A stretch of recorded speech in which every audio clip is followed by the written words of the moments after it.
Unit 9 பார்க்க போறோமா? பிழை திருத்தம்.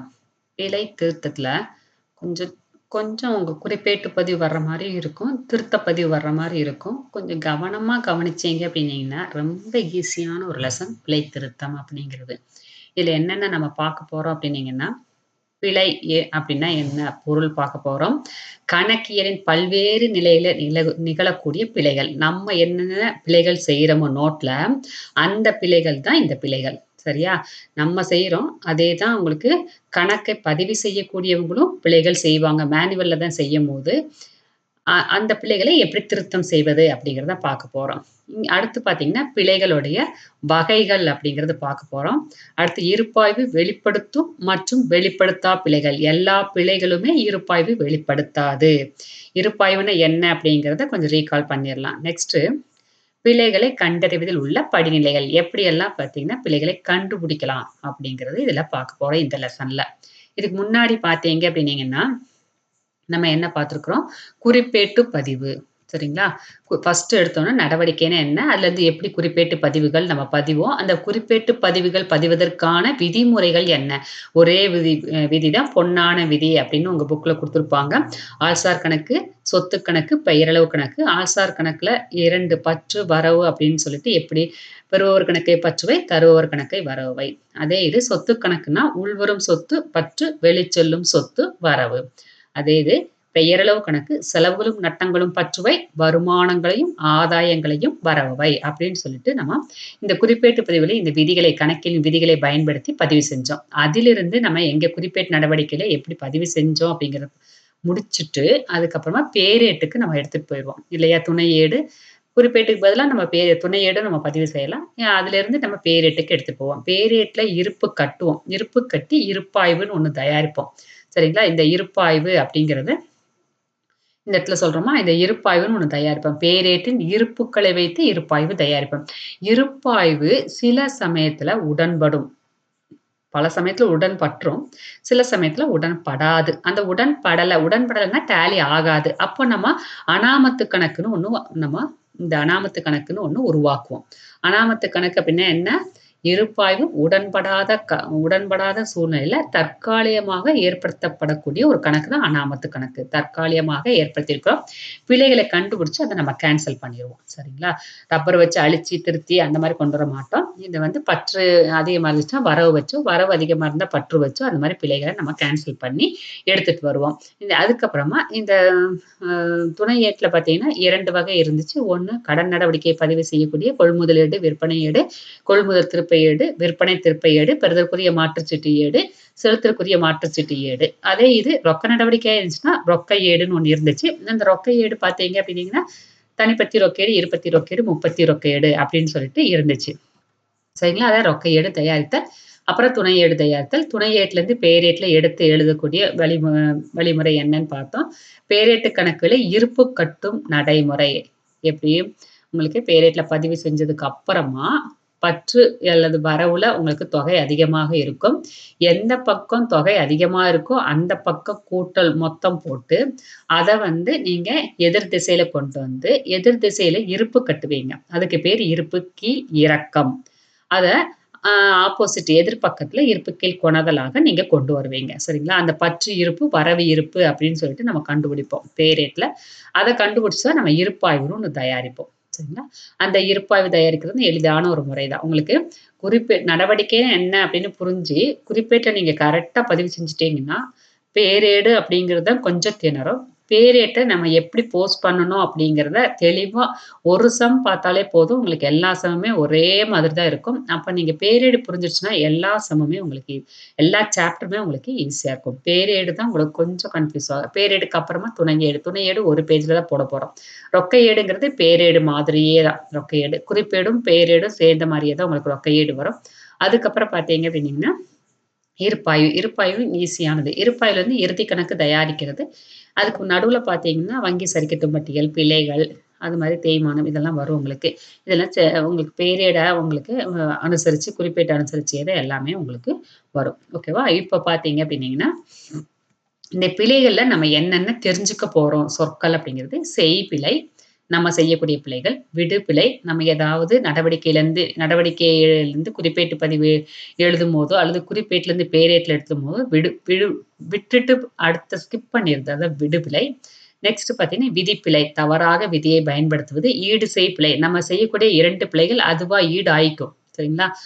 அதுவே ஒண்ணுக்கொண்ணு சமனாயிக்கும். அதான் ஈடு செய் பிழை. அனாமத்து கணக்க உருவாக்கி, அதுக்கப்புறம் பிழைய எப்படி அனாமத்துல உங்களுக்கு இருக்கும். சரிங்களா? அனாமத்துல நம்ம இருப்பாய்வுல உருவாக்கியிருப்போம். க அந்த அனாமத்து கணக்க பிழைய கண்டுபிடிச்சு எப்படி நம்ம திருத்துறோம் அப்படிங்கிற இந்த வார்த்தைகள் எல்லாமே நம்ம இங்க பார்க்க போறோம். இந்த பிழைகள்ல. சரிங்களா? இந்த கணக்கீடு பராமரிப்பு அடிப்படையில பார்த்தீங்கன்னா, ஒவ்வொரு கணக்காண்டு இறுதியிலும் வணிக நிறுவனம் ஈட்டிய லாபம் அல்லது நட்டத்தை அல்லது நிதி நிலைமையை நம்ம அறிவதற்காக மட்டுமே, அந்த நோக்கத்திற்காக மட்டுமே தான் கணக்கேடு பராமரிக்கிறோம். அந்த கணக்கேட்டுல பிழைகள் இல்லாமல் இருந்தால் மட்டுமே துல்லியமாக எல்லாத்தையுமே நம்ம உறுதிப்படுத்த இயலும். அந்த துல்லியத்தை உறுதிப்படுத்த பிழைகளை கண்டறிந்து திருத்தம் செய்ய வேண்டும். பல்வேறு தொழில் நிறுவனங்கள் மனிதர்களால் ஏடுகளில் எழுதும் கணக்கிலிருந்து கணினிமயமாக்கப்பட்ட கணக்கிலுக்கு மாறிவிட்டன. இப்போதைக்கு சிச்சுவேஷன் அதுதான் உங்களுக்கு. எல்லாமே பார்த்தீங்கன்னா கம்ப்யூட்டரைஸ் ஆயிடுச்சு. கம்ப்யூட்டரைஸ்ல பார்த்தீங்க அப்படின்னீங்கன்னா, உங்களுக்கு பிழைகள் அப்படிங்கிறது மேனுவலா நெறைய இருந்துச்சு. சரிங்களா? கண்டிப்பா உங்களுக்கு மே கம்ப்யூட்டர்ஸ் போகும்போது கம்மியாகுறதுக்கு வாய்ப்புகள். அதாவது மொத்தமும் பார்த்தீங்கன்னா கம்மியாயிடுச்சு. எப்படி ஒரு 10% எரர் வரும். மீதி வந்து பார்த்தீங்க அப்படின்னீங்கன்னா 90% நிவர்த்தி ஆயிடுச்சு கம்ப்யூட்டர்ல. ஆகவே பிழைகளை கண்டறிந்து அவற்றை திருத்தினால் தான் வெவ்வேறு காலகட்டத்தின் வழக்கமாக நிதியாண்டின் இறுதியில் உண்மையான லாபம் அல்லது நட்டத்தை, நிதி நிலைமையை, சொத்துக்கள், பொறுப்புகளை பத்தி ஒரு நிதி நிலைமை. நிதி நிலைமை அப்படிங்கிறது சொத்துக்கள், பொறுப்புகளுடைய நிலை அப்படிங்கிறது. அத கண்டுபிடிக்க முடியும். சரியா? இந்த பிழைகளுடைய பொருள். பிழைகள் அப்படிங்கிறது கணக்கியல் நடவடிக்கைகளை பதிவு செய்தலில் அல்லது வகைப்படுத்துவதில் அல்லது தொகுத்தலில் ஒரு கணக்காளர் அல்லது எழுத்தர் தற்செயலாக தவறு செய்தல் அல்லது மற்றும் பதிவு செய்யாமல் விடுதல். சரிங்களா? தற்செயலாக தவறு செய்தல் அல்லது பதிவு செய்யாமல் விட்டுட்டு போறது. அதுதான் பிழைகள் அப்படிங்கிறோம். அந்த பிழை அப்படிங்கிறது பொருள் கேட்டா இதை நீங்க எழுதுவீங்க. இதுல பல்வேறு நிலைகள் எந்தெந்த இடத்துல உங்களுக்கு பிழைகள் ஏற்படுகிறது. பல்வேறு நிலைகள்ல. குறிப்பேட்டுல பதிவு செய்யக்கூடிய நிலையில விடுபிழை. குறிப்பேட்டுல பதிவு செய்யக்கூடிய நிலையில விடுபிழை. ஒரு நடவடிக்கைய முழுசும் விட்டுட்டு அடுத்த நடவடிக்கைக்கு போயிடுறது. ஒரு 10 நடவடிக்கை குடுத்தாங்கன்னா, ஏதாவது ஒரு நடவடிக்கைய பார்த்தீங்கன்னா, விட்டுறது. சரிங்களா? அல்லது ஒரு தொகைய பார்த்தீங்க அப்படின்னீங்கன்னா, ஏடுகள்ல பதிவு செய்யாமல் தவறாக ஏதாவது தொகைய பதிவு செய்றது. விட்டுட்டு போயிறது. அடுத்த தொகைய பார்த்து எழுதுறது. நெக்ஸ்ட் செய்பிழை. சரியா? இந்த செய்பிழை அப்படிங்கிறது நம்ம எது செய்யக்கூடாதோ அத செஞ்சுட்டீங்கன்னா, அது செய்பிழை அப்படிங்கிறோம். விதிப்பிழை அப்படிங்கிறது விதிய தவறாக பயன்படுத்துவது.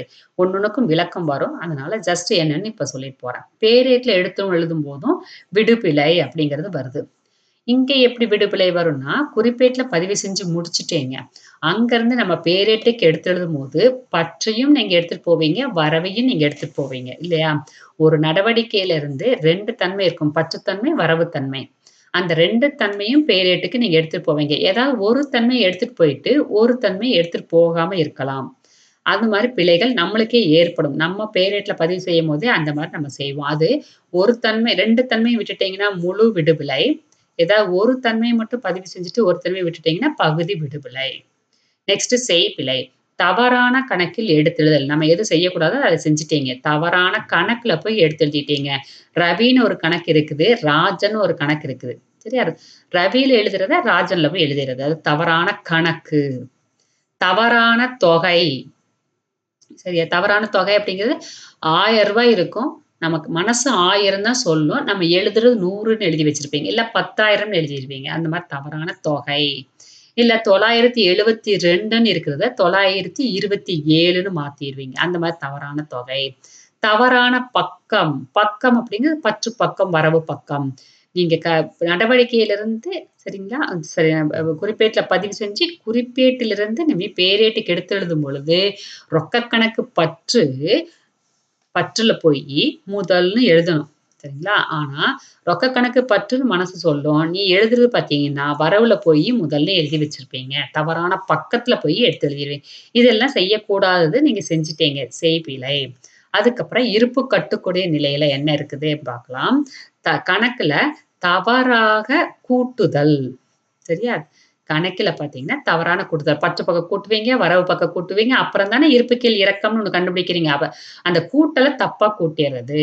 அதுக்கப்புறமா கணக்கில் தவறாக இருப்பு கட்டுதல். கூட்டலும் தப்பா கூட்டி, இருப்பு கீழ் இறக்கம்னு ஒண்ணு இருக்குல்ல, அது இருப்பு கட்டுதல் அப்படிங்கிறோம். அந்த இருப்பு கட்டுதலும் தவறாக செஞ்சுட்டீங்க. இது இருப்பு கட்டக்கூடிய நிலையில, அதாவது போஸ்டிங்லாம் கரெக்ட்டா முடிச்சுட்டு, அந்த லாஸ்ட் ஸ்டேஜ்ல நீங்க தப்பு பண்றீங்க. நெக்ஸ்ட் பார்த்தீங்கன்னா, 4த் ஒன் இருப்பாய்வு தயாரிக்கும் நிலையில என்னென்ன பிழை செய்வீங்க? விடுபிழை, செய்பிழை. விடுபிழை அப்படிங்கிறது எ ப ஏதாவது ஒரு இத வந்து விட்டுட்டு போயிருது. சரிங்களா? அதுதான் விடுபிழை அப்படிங்கிறோம். செய்பிழை அப்படிங்கிறது அதே மாரி தவறான கணக்குல பார்த்தீங்கன்னா, பதிவு செய்தல், தவறான தொகை, தவறான பக்கம். இதெல்லாம் பார்த்தீங்கன்னா, இருப்பாய்வு தயாரிக்கக்கூடிய நிலையில. இந்த 4 ஸ்டேஜ்லயும் பார்த்தீங்க அப்படின்னீங்கன்னா, பிழைகள் ஏற்படுவதற்கு வாய்ப்புகள் இருக்குது. மொத்தத்துல பார்த்தீங்கன்னா, விடுபிழை, செய்பிழை, விதிப்பிழை, கூட்டல் பிழை, இருப்பு கட்டக்கூடிய இடத்துல உங்களுக்கு பிழை அப்படின்னு சொல்லிட்டு உங்களுக்கு ரிப்பீட்டடா இதே தான் உங்களுக்கு வந்துட்டே இருக்கும். சரிங்களா? இப்ப பிழைகளுடைய வகைகள் எப்படி வகைப்படுத்துறாங்க?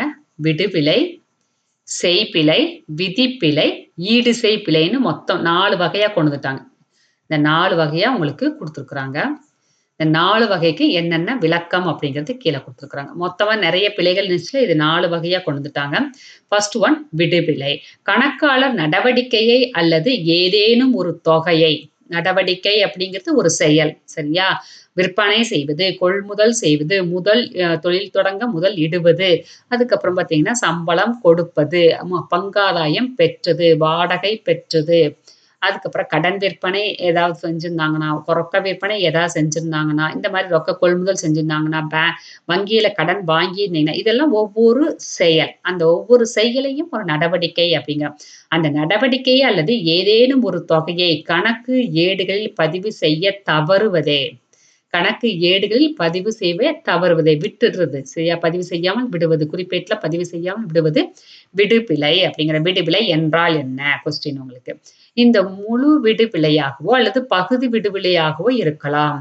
சரிங்களா? முழுசா விட்டுட்டு போயிறது. இல்லன்னா ஏதாவது ஒண்ண பதிவு செஞ்சு இன்னொன்ன விட்டுட்டு போயிறது. நம்ம செய்யக்கூடிய பிழைகள் தான் இந்த கணக்காளர் பிழை. வேற ஒண்ணுமே இல்ல. நம்மளும் நம்ம நோட்ல அப்படித்தான் பதிவு செஞ்சு வச்சிருப்போம். ஃபர்ஸ்ட் ஒன் முழு விடுதலை. ஒரு நடவடிக்கை குறிப்பேட்டிலோ அல்லது துணையேட்டிலோ பதிவு செய்வதை தவறுவது. சரிங்களா? நெறைய உங்களுக்கு நடவடிக்கை குடுத்துருப்பாங்க. 10 நடவடிக்கை இருக்குது. அத குறிப்பேட்ல பதிவு செய்யும்போது, உங்களுக்கு 9 நடவடிக்கையாக பதிவு செஞ்சிருப்பீங்க. நீங்க கவுண்ட் பண்ணி பார்த்திருக்க மாட்டீங்க. ஸ்கிப் பண்ணியிருப்பீங்க.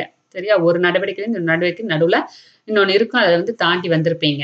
இல்ல துணை ஏட்ல அதே மாரி விற்பனை ஏடோ, கொள்முதல் ஏடோ பதிவு செஞ்சுட்டு இருக்கீங்க. 3 நடவடிக்கை விற்பனை ஏடு, எல்லா துணை ஏடும் மிக்ஸ் பண்ணி குடுக்கும்போது, ஏதாவது ஒரு நடவடிக்கை உங்களுக்கு எல்லா துணை நடவடிக்கையும் உள்ள வரம்போது, கொள்முதலீட்டுக்கு தனியா எடுத்துட்டு போவீங்கல்ல, அந்த எடுத்துட்டு போகும்போது அந்த இடத்துல பார்த்தீங்கன்னா, 3 கொள்முதல் ஏட்ல எடுத்துட்டு போகணும்னா, ஏதாவது 2 எடுத்துட்டு போயிருப்பீங்க, 1 விட்டுருப்பீங்க.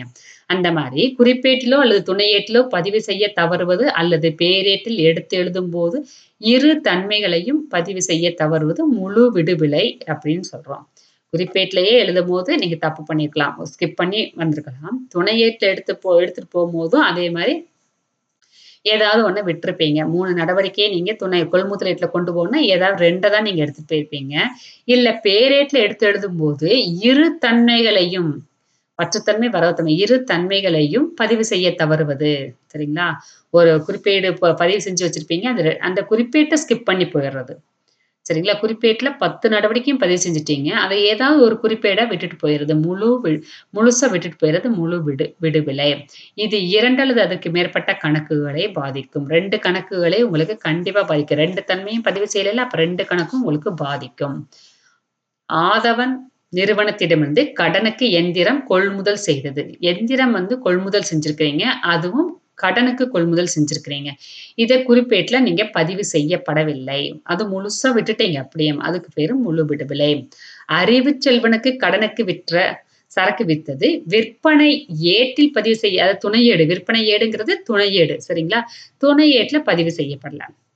குறிப்பேட்டுல பதிவு செய்யக்கூடிய நிலைமையிலயும் விடலாம். அல்லது துணையேட்டிலும் பதிவு செய்யாமல் விடலாம். மொத்தத்தையும் நீங்க விட்டுட்டீங்கன்னா, அதுக்கு பேரு முழு விடுவிலை அப்படிங்கிறோம். பகுதி விடுவிலை. நெக்ஸ்ட். பகுதி விடு கணக்காளர் ஒரு நடவடிக்கையின் ஒரு பகுதியை மட்டும் பதிவு செய்ய தவறினால், சரிங்களா? அந்த பேரேட்ல எடுத்துட்டு போயி பதிவு செய்ய தவறிட்டோம். ஒரு நடவடிக்கையின் ஒரு பகுதி. ஒரு நடவடிக்கையில ஒரு பகுதி. ஒரு நடவடிக்கை, ஒரு பகுதி. சரிங்களா? ஒரு தவறுவது பகுதி விடுபிழை ஆகும். இந்த பிழை பொதுவாக பேரேட்டில் எடுத்தெழுதும்போது நிகழும். இப்பிழை ஒரு கணக்கை மட்டும் பாதிக்கும். 2 கணக்கை பாதிக்காது. ஏதாவது ஒரு கணக்க தான் உங்களுக்கு பாதிக்கும். 1 தானே விட்டுட்டு போறாரு. உதாரணங்கள் பாரு. பொன்னரசனிடமிருந்து ரொக்கம் பெற்றது ரொக்க ஏட்டில் பதிவு செய்யப்பட்டது. பொன்னரசிடமிருந்து ரொக்கம் பெறும்பொழுது ரொக்க கணக்கு பற்று பொன்னரசன் கணக்கு வரவு. அப்ப ரொக்க கணக்குல பதிவு செஞ்சுட்டீங்க. பொன்னரசன் கணக்குல எடுத்துட்டு போகல. சரியா? ஏதாவது ஒரு இடத்துல நீங்க மிஸ் பண்ணிட்டீங்க. சேரனுக்கு கடனுக்கு சரக்கு விற்றது விற்பனை ஏட்டில் பதிவு செய்யப்பட்டது. ஆனால் பேரேட்டில் சேரன் கணக்கில் எடுத்தெழுதப்படவில்லை. புரியுதா? நெக்ஸ்ட் பாத்தீங்கன்னா செய்பிழை. ஒரு நடவடிக்கையானது தவறாக பதிவு செய்யப்பட்டால் அதுக்கு பேரு செய்பிழை. இப்பிழை கணக்காளரின் ஒருமுகப்படுத்தல் அதாவது உங்களுக்கு கான்சன்ட்ரேஷன் இல்லாம அல்லது உங்களுக்கு ஒரு கவனம் இல்லாம கவனம் இல்லாம நிகழ்ந்திருக்கும். இது உங்களுக்கு தவறான தொகையை சரியான துணை ஏட்டில் பதிவு செய்தல். துணை ஏட்டுக்கு கொண்டு போயிட்டீங்க. விற்பனை ஏடோ, கொள்முதல் ஏடு அப்படின்னு நீங்க கண்டுபிடிச்சிட்டீங்க. அங்க போய் தவறான தொகையை கொண்டு போய் எழுதிட்டீங்க. குமணனுக்கு 234க்கு சரக்கு விற்பனை செய்தது. விற்பனை ஏட்டுக்கு போயிட்டீங்க. 234 43ன்னு பதிவு செஞ்சுட்டீங்க. சரிங்களா? நம்ம கண்ணு அது மாறிடுச்சு. நெக்ஸ்ட் தவறான தொகையை தவறான துணை ஏட்டுல போய் பதிவு செஞ்சிருக்கிறீங்க. அதியமானுக்கு 500க்கு கடனுக்கு விற்ற சரக்கு. சரக்கு விற்பனை செஞ்சிருக்கிறீங்க. விற்பனை ஏட்டுக்கு பதிலா கொள்முதல் ஏட்டுல போயி சரிங்களா? பதிவு செஞ்சுட்டீங்க. ஒரு சரியான தொகைய தவறான துணை ஏட்டுக்கு எடுத்துட்டு போயிட்டீங்க. நெக்ஸ்ட் பாத்தீங்கன்னா, தவறான தொகையை தவறான துணை ஏட்டுக்கு எடுத்துட்டு போயிட்டீங்க. தவறான தொகை, தவறான துணை ஏடு. விற்பனை ஏட்டுக்கு பதிலா கொள்முதல் ஏட்டுக்கு எடுத்துட்டு போயிட்டீங்க. அதே இது 2450 2540 துணை ஏடும் தப்பு. அதே நேரத்துல தொகையும் உங்களுக்கு தப்பு. நெக்ஸ்ட் பாத்தீங்கன்னா, துணை ஏட்டில் அதிகமாக கூட்டப்படுவது அல்லது குறைவாக கூட்டப்படுவது. கூட்டல் எல்லாம் கரெக்ட்டா போட்டீங்க. அங்க தனியா கூட்டல் குறைவாக கூட்டியிருக்கிறீங்க. அல்ல அதிகமாக. பேரேட்டு கணக்கில் எடுத்து எழுதும்போது சரியான தொகையை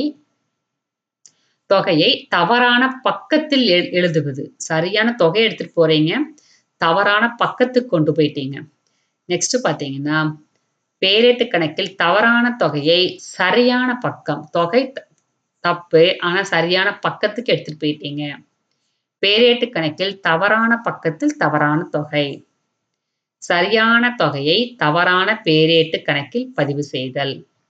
பேரேட்டில் தவறான தொகையை தவறான கணக்கில் பதிவு செய்தல். சரிங்களா? இந்த மாரி நம்ம செய்யக்கூடிய பிழைகள் தான் கணக்காளர் பிழைகள் அப்படிங்கிறோம். ஒவ்வொரு கணக்குக்கும் பாத்தீங்கன்னா, ஒவ்வொரு பிழைக்கும் பாத்தீங்க அப்படின்னீங்கன்னா, நம்ம என்னென்ன தப்பு செய்வோம்.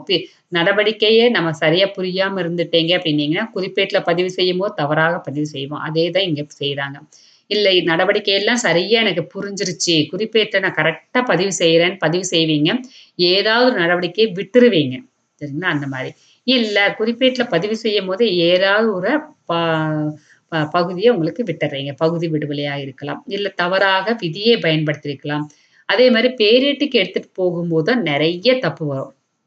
சரியா? சரியா ஒரு குறிப்பேட்டுல பதிவு செஞ்சுட்டு, பேரேட்டுல தவறாக நெறைய நம்ம பதிவு செய்வோம்.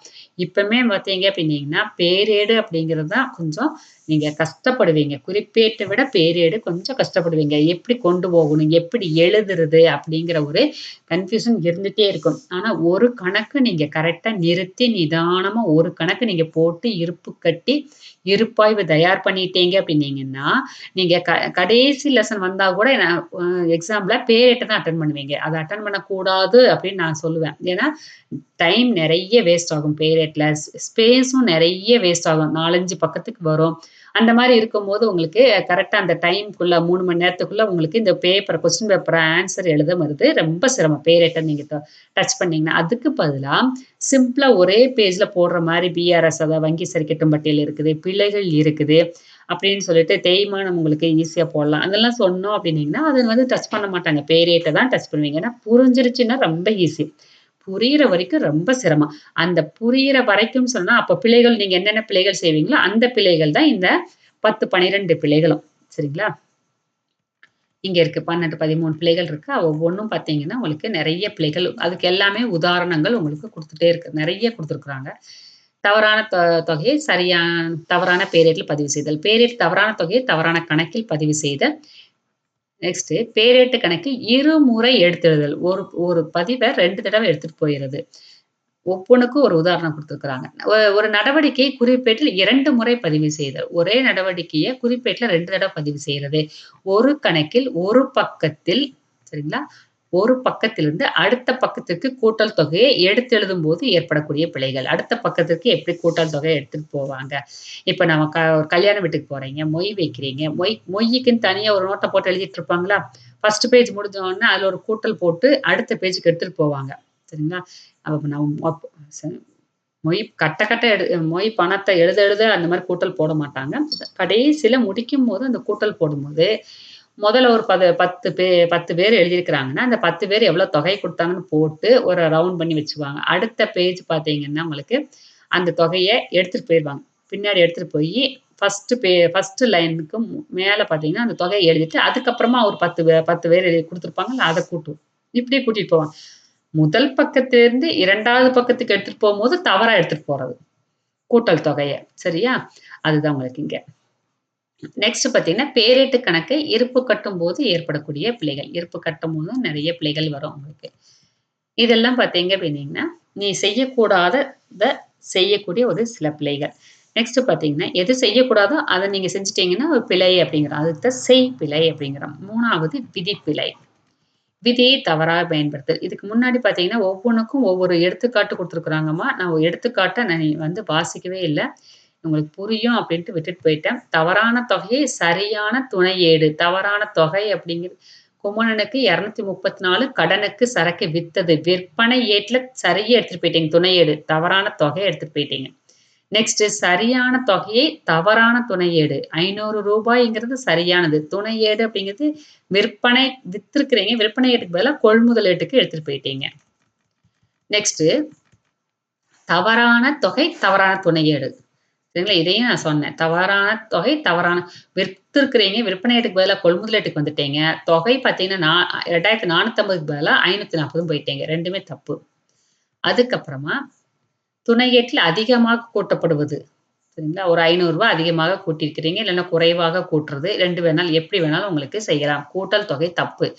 நெக்ஸ்ட் பேரேட்டு கணக்கில் எடுத்தெழுதும்போது சரியான தொகை தவறான பக்கம். கொள்முதல் திருப்பையேட்டின் மொத்தம் 10,500. கொள்முதல் திருப்பக் கணக்கு பற்று பக்கத்தில் எடுத்தெழுதப்பட்டுள்ளது. கொள்முதல் திருப்பம் வரவு நம்மளுக்கு. சரிங்களா? வரவுல எழுதுறதுக்கு பதிலா பற்றுல எடுத்து எழுதுறது. நெக்ஸ்ட் பேரேட்டு கணக்கில் தவறான தொகை, தவறான பக்கம். விற்பனை திருப்ப ஏற்றின் மொத்தம் பார்த்தீங்கன்னா, 7,200 விற்பனை திருப்ப கணக்கில் பற்று பக்கத்தில் விற்பனை திருப்பம் அப்படிங்கிறது பற்று பக்கத்தில் சரியான பக்கத்துல வந்து 2,700ன்னு எழுதியாச்சு. 7,200க்கு பதிலா. பேரேட்டு கணக்கில் தவறான பக்கம், தவறான தொகை. விற்பனை ஏட்டின் மொத்தம் பார்த்தீங்கன்னா, 9,240 விற்பனை கணக்குல பார்த்தீங்கன்னா, 9,420 தப்பா எழுதியிருக்கிறாங்களா? விற்பனை கணக்கு அப்படிங்கிறது வரவு. ஆனா பற்றுல வந்து எழுதியிருக்கிறாங்க. நெக்ஸ்ட் சரியான தொகை, தவறான பேரேடு. கொள்முதல் ஏட்டின் மொத்தம் 5,500 கொள்முதல் திருப்ப கணக்குல கொண்டு வர வச்சுட்டாங்க. கொள்முதல் கொள்முதல் அப்படிங்கிறது பற்று. கொள்முதல் திருப்பம் அப்படிங்கிறது வரவு. அங்க கொண்டு போய் உங்களுக்கு மாத்தி கொண்டு போய் எழுதிட்டாங்க. சரியான ஒரு தொகை தான். தவறான கணக்குல கொண்டு போய் எழுதிட்டாங்க. பேரேட்டு கணக்குல. நெக்ஸ்ட் பார்த்தீங்கன்னா, பேரேட்டில் தவறான தொகையை தவறான கணக்கில் பதிவு செய்தல். நவீனுக்கு கடனுக்கு 545 வித்திருக்கிறாங்க. விற்பனை ஏட்டில் பதிவு செய்யப்பட்டு, பேரேட்டில் பிரவீன் அப்படிங்கிற ஒரு கணக்குல போயி 545 எழுதுனா பரவால்ல. இங்க பார்த்தீங்கன்னா 554 அதையும் தப்பா எழுதி வச்சிருக்கிறீங்க.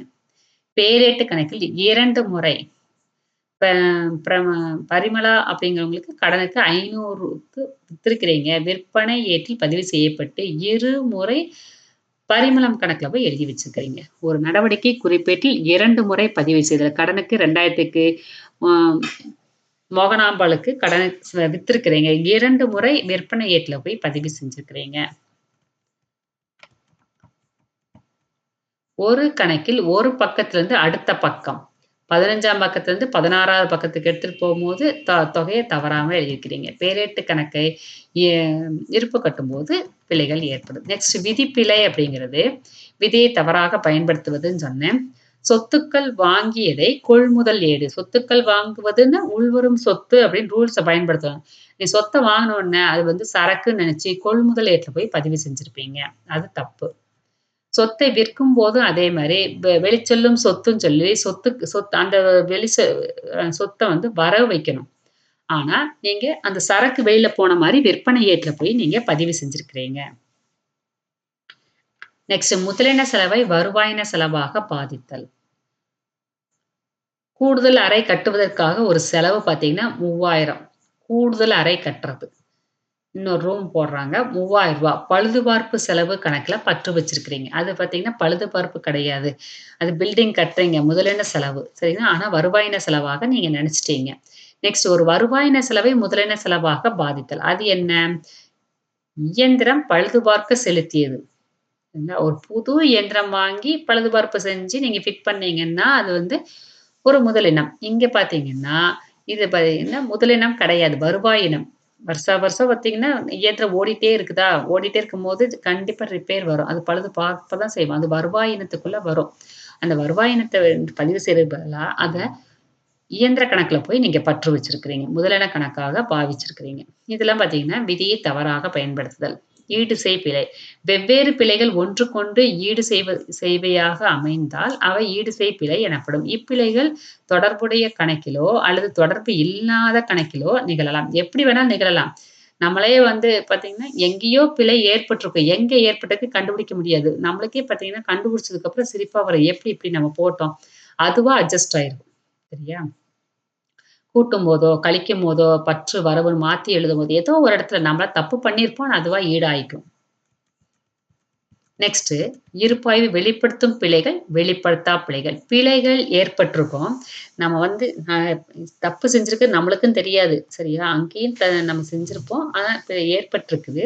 அது இருப்பாய்வுக்கு எடுத்துட்டு போம்போது, இருப்பாய்வு டேலி ஆகாம இருந்துச்சுன்னா, அதுக்கு வந்து பிழைகள் இருக்குது அப்படின்னு நம்ம தெரிஞ்சிரும். வெளிப்படுத்தும் அப்படிங்கிறது. வெளிப்படுத்தா அப்படிங்கிறது கண்டிப்பா உங்க டேலி ஆயிருக்கும். ஆனா, என்னமோ அமௌண்ட் மட்டும் தப்பா வருது அப்படிங்கிற மாரி உங்களுக்கு நம்ம வெளியில எக்ஸாம் எழுதிட்டு வெளில வந்து நம்ம செக் பண்ணும்போது அடுத்தவங்கட்ட கேட்டா, அவங்களுடைய அமௌண்ட் வேற மாரி இருக்கும். நம்மளுடைய அமௌண்ட் வேற மாரி இருக்கும். அப்ப எது சரியானது அப்படிங்கிறது தெரியாது. அதான் வெளிப்படுத்தா பிழைகள். அங்க பிழைகள் இருக்குது. அது வெளிப்படுத்தல. சரிங்களா? அது எந்த இடம் அப்படிங்கிறத நம்ம கண்டுபிடிக்கலாம். இருப்பாய் வெளிப்படுத்தும் பிழைகள், வெளிப்படுத்தா பிழைகள் என்ன அப்படிங்கிறத பார்க்கலாம். ஏதோ ஒரு காரணத்தினால வெளிப்படுத்தும், சில இது வெளிப்படுத்தா. ஈர்ப்பாய்வு வெளிப்படுத்தும் பிழைகள் அப்படிங்கிறது, குறிப்பேட்டில் பதிவு செய்யப்பட்டு, பேரேட்டில் ஒரு கணக்கில் எடுத்தெழுதப்பட்டு, மற்றொரு கணக்கில் எழுதப்படாமல் இருந்தா, அந்த பிழை நம்மளுக்கு தெரிஞ்சிரும். சரியா?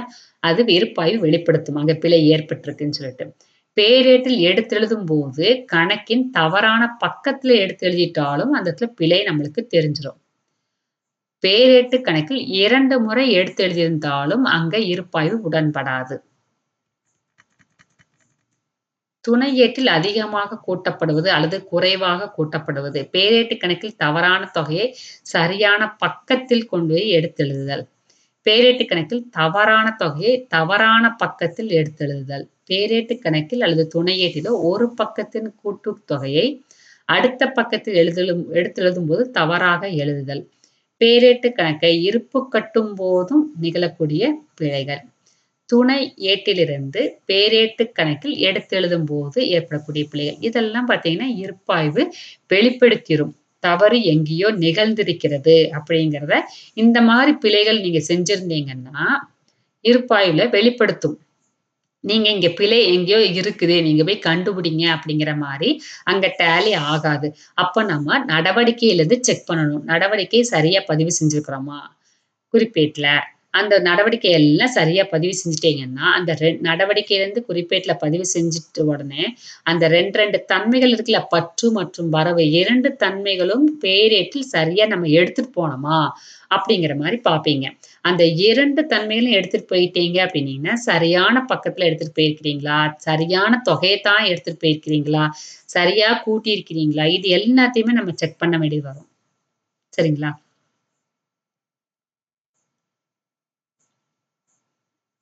அது எல்லாத்தையும் செக் பண்ணீங்கன்னா, அந்த இடத்துல வந்து தவறுகளை நம்ம கண்டுபிடிச்சிடலாம். அது வந்து வெளிப்படுத்திரும். அதனால நம்ம கண்டுபிடிக்க முடியும். சில இடத்துல இருப்பாய்வு பிழைகளை வெளிப்படுத்தாது. சரிங்களா? பாதிக்காது. இருப்பாய்வு பாதிக்காது. அந்த மாதிரி சமயத்துல இருப்பாய்வு உடன்படும். சமமாயிரும். அது என்னென்ன பிழைகள்னா, முழு விடுபிழை, முழு விடுபிழை, முழுசா நீங்க விட்டுர்றது. நடவடிக்கையே விட்டுர்றது. விதிப்பிழை, விதிப்பிழையும் உங்களுக்கு விதிய தான் தவறா பயன்படுத்தீங்க. ஆனா தொகையெல்லாம் சரியா தான் போட்டிருப்பீங்க. என்ன கொள்முதல் செஞ்சிருப்பீங்க.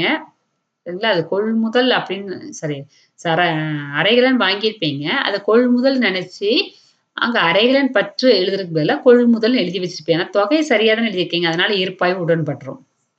ஈடு செய் பிழை. அந்த சமயத்திலும் இருப்பாய்வு நம்மளுக்கு உடன்படும். மற்றும் துணை ஏட்டில் தவறான பதிவுகள் ஆகியவற்றை இருப்பாய்வு வெளிப்படுத்துவதில்லை. துணை ஏடுகள்ல பார்த்தீங்கன்னா, தவறான பதிவுகள். ஆமா. வேற வேற ஏடுகள்ல போய் பதிவு செய்றது. சரிங்களா? இது என்னன்னு கீழ பாடலாம். ஒரு வருவாயின செலவை முதலின செலவாக பாவித்தல். அமௌண்ட் கரெக்ட்டா தானே எழுதியிருக்கிறீங்க. அதனால அதுவும் பிரச்சனை இல்ல. ஒரு நடவடிக்கையை முழுமையாக பதிவு செய்ய தவறுதல். முழுசா விட்டுறது. ஒரு நடவடிக்கை தவறான துணை ஏட்டில் பதிவு செய்தல். விற்பனை ஏட்டுக்கு பதிலா கொள்முதல் ஏட்டுல எழுதுறது. ஒரு நடவடிக்கை துணை ஏட்டில் அல்லது குறிப்பேட்டில் 2 முறை பதிவு செய்தல்.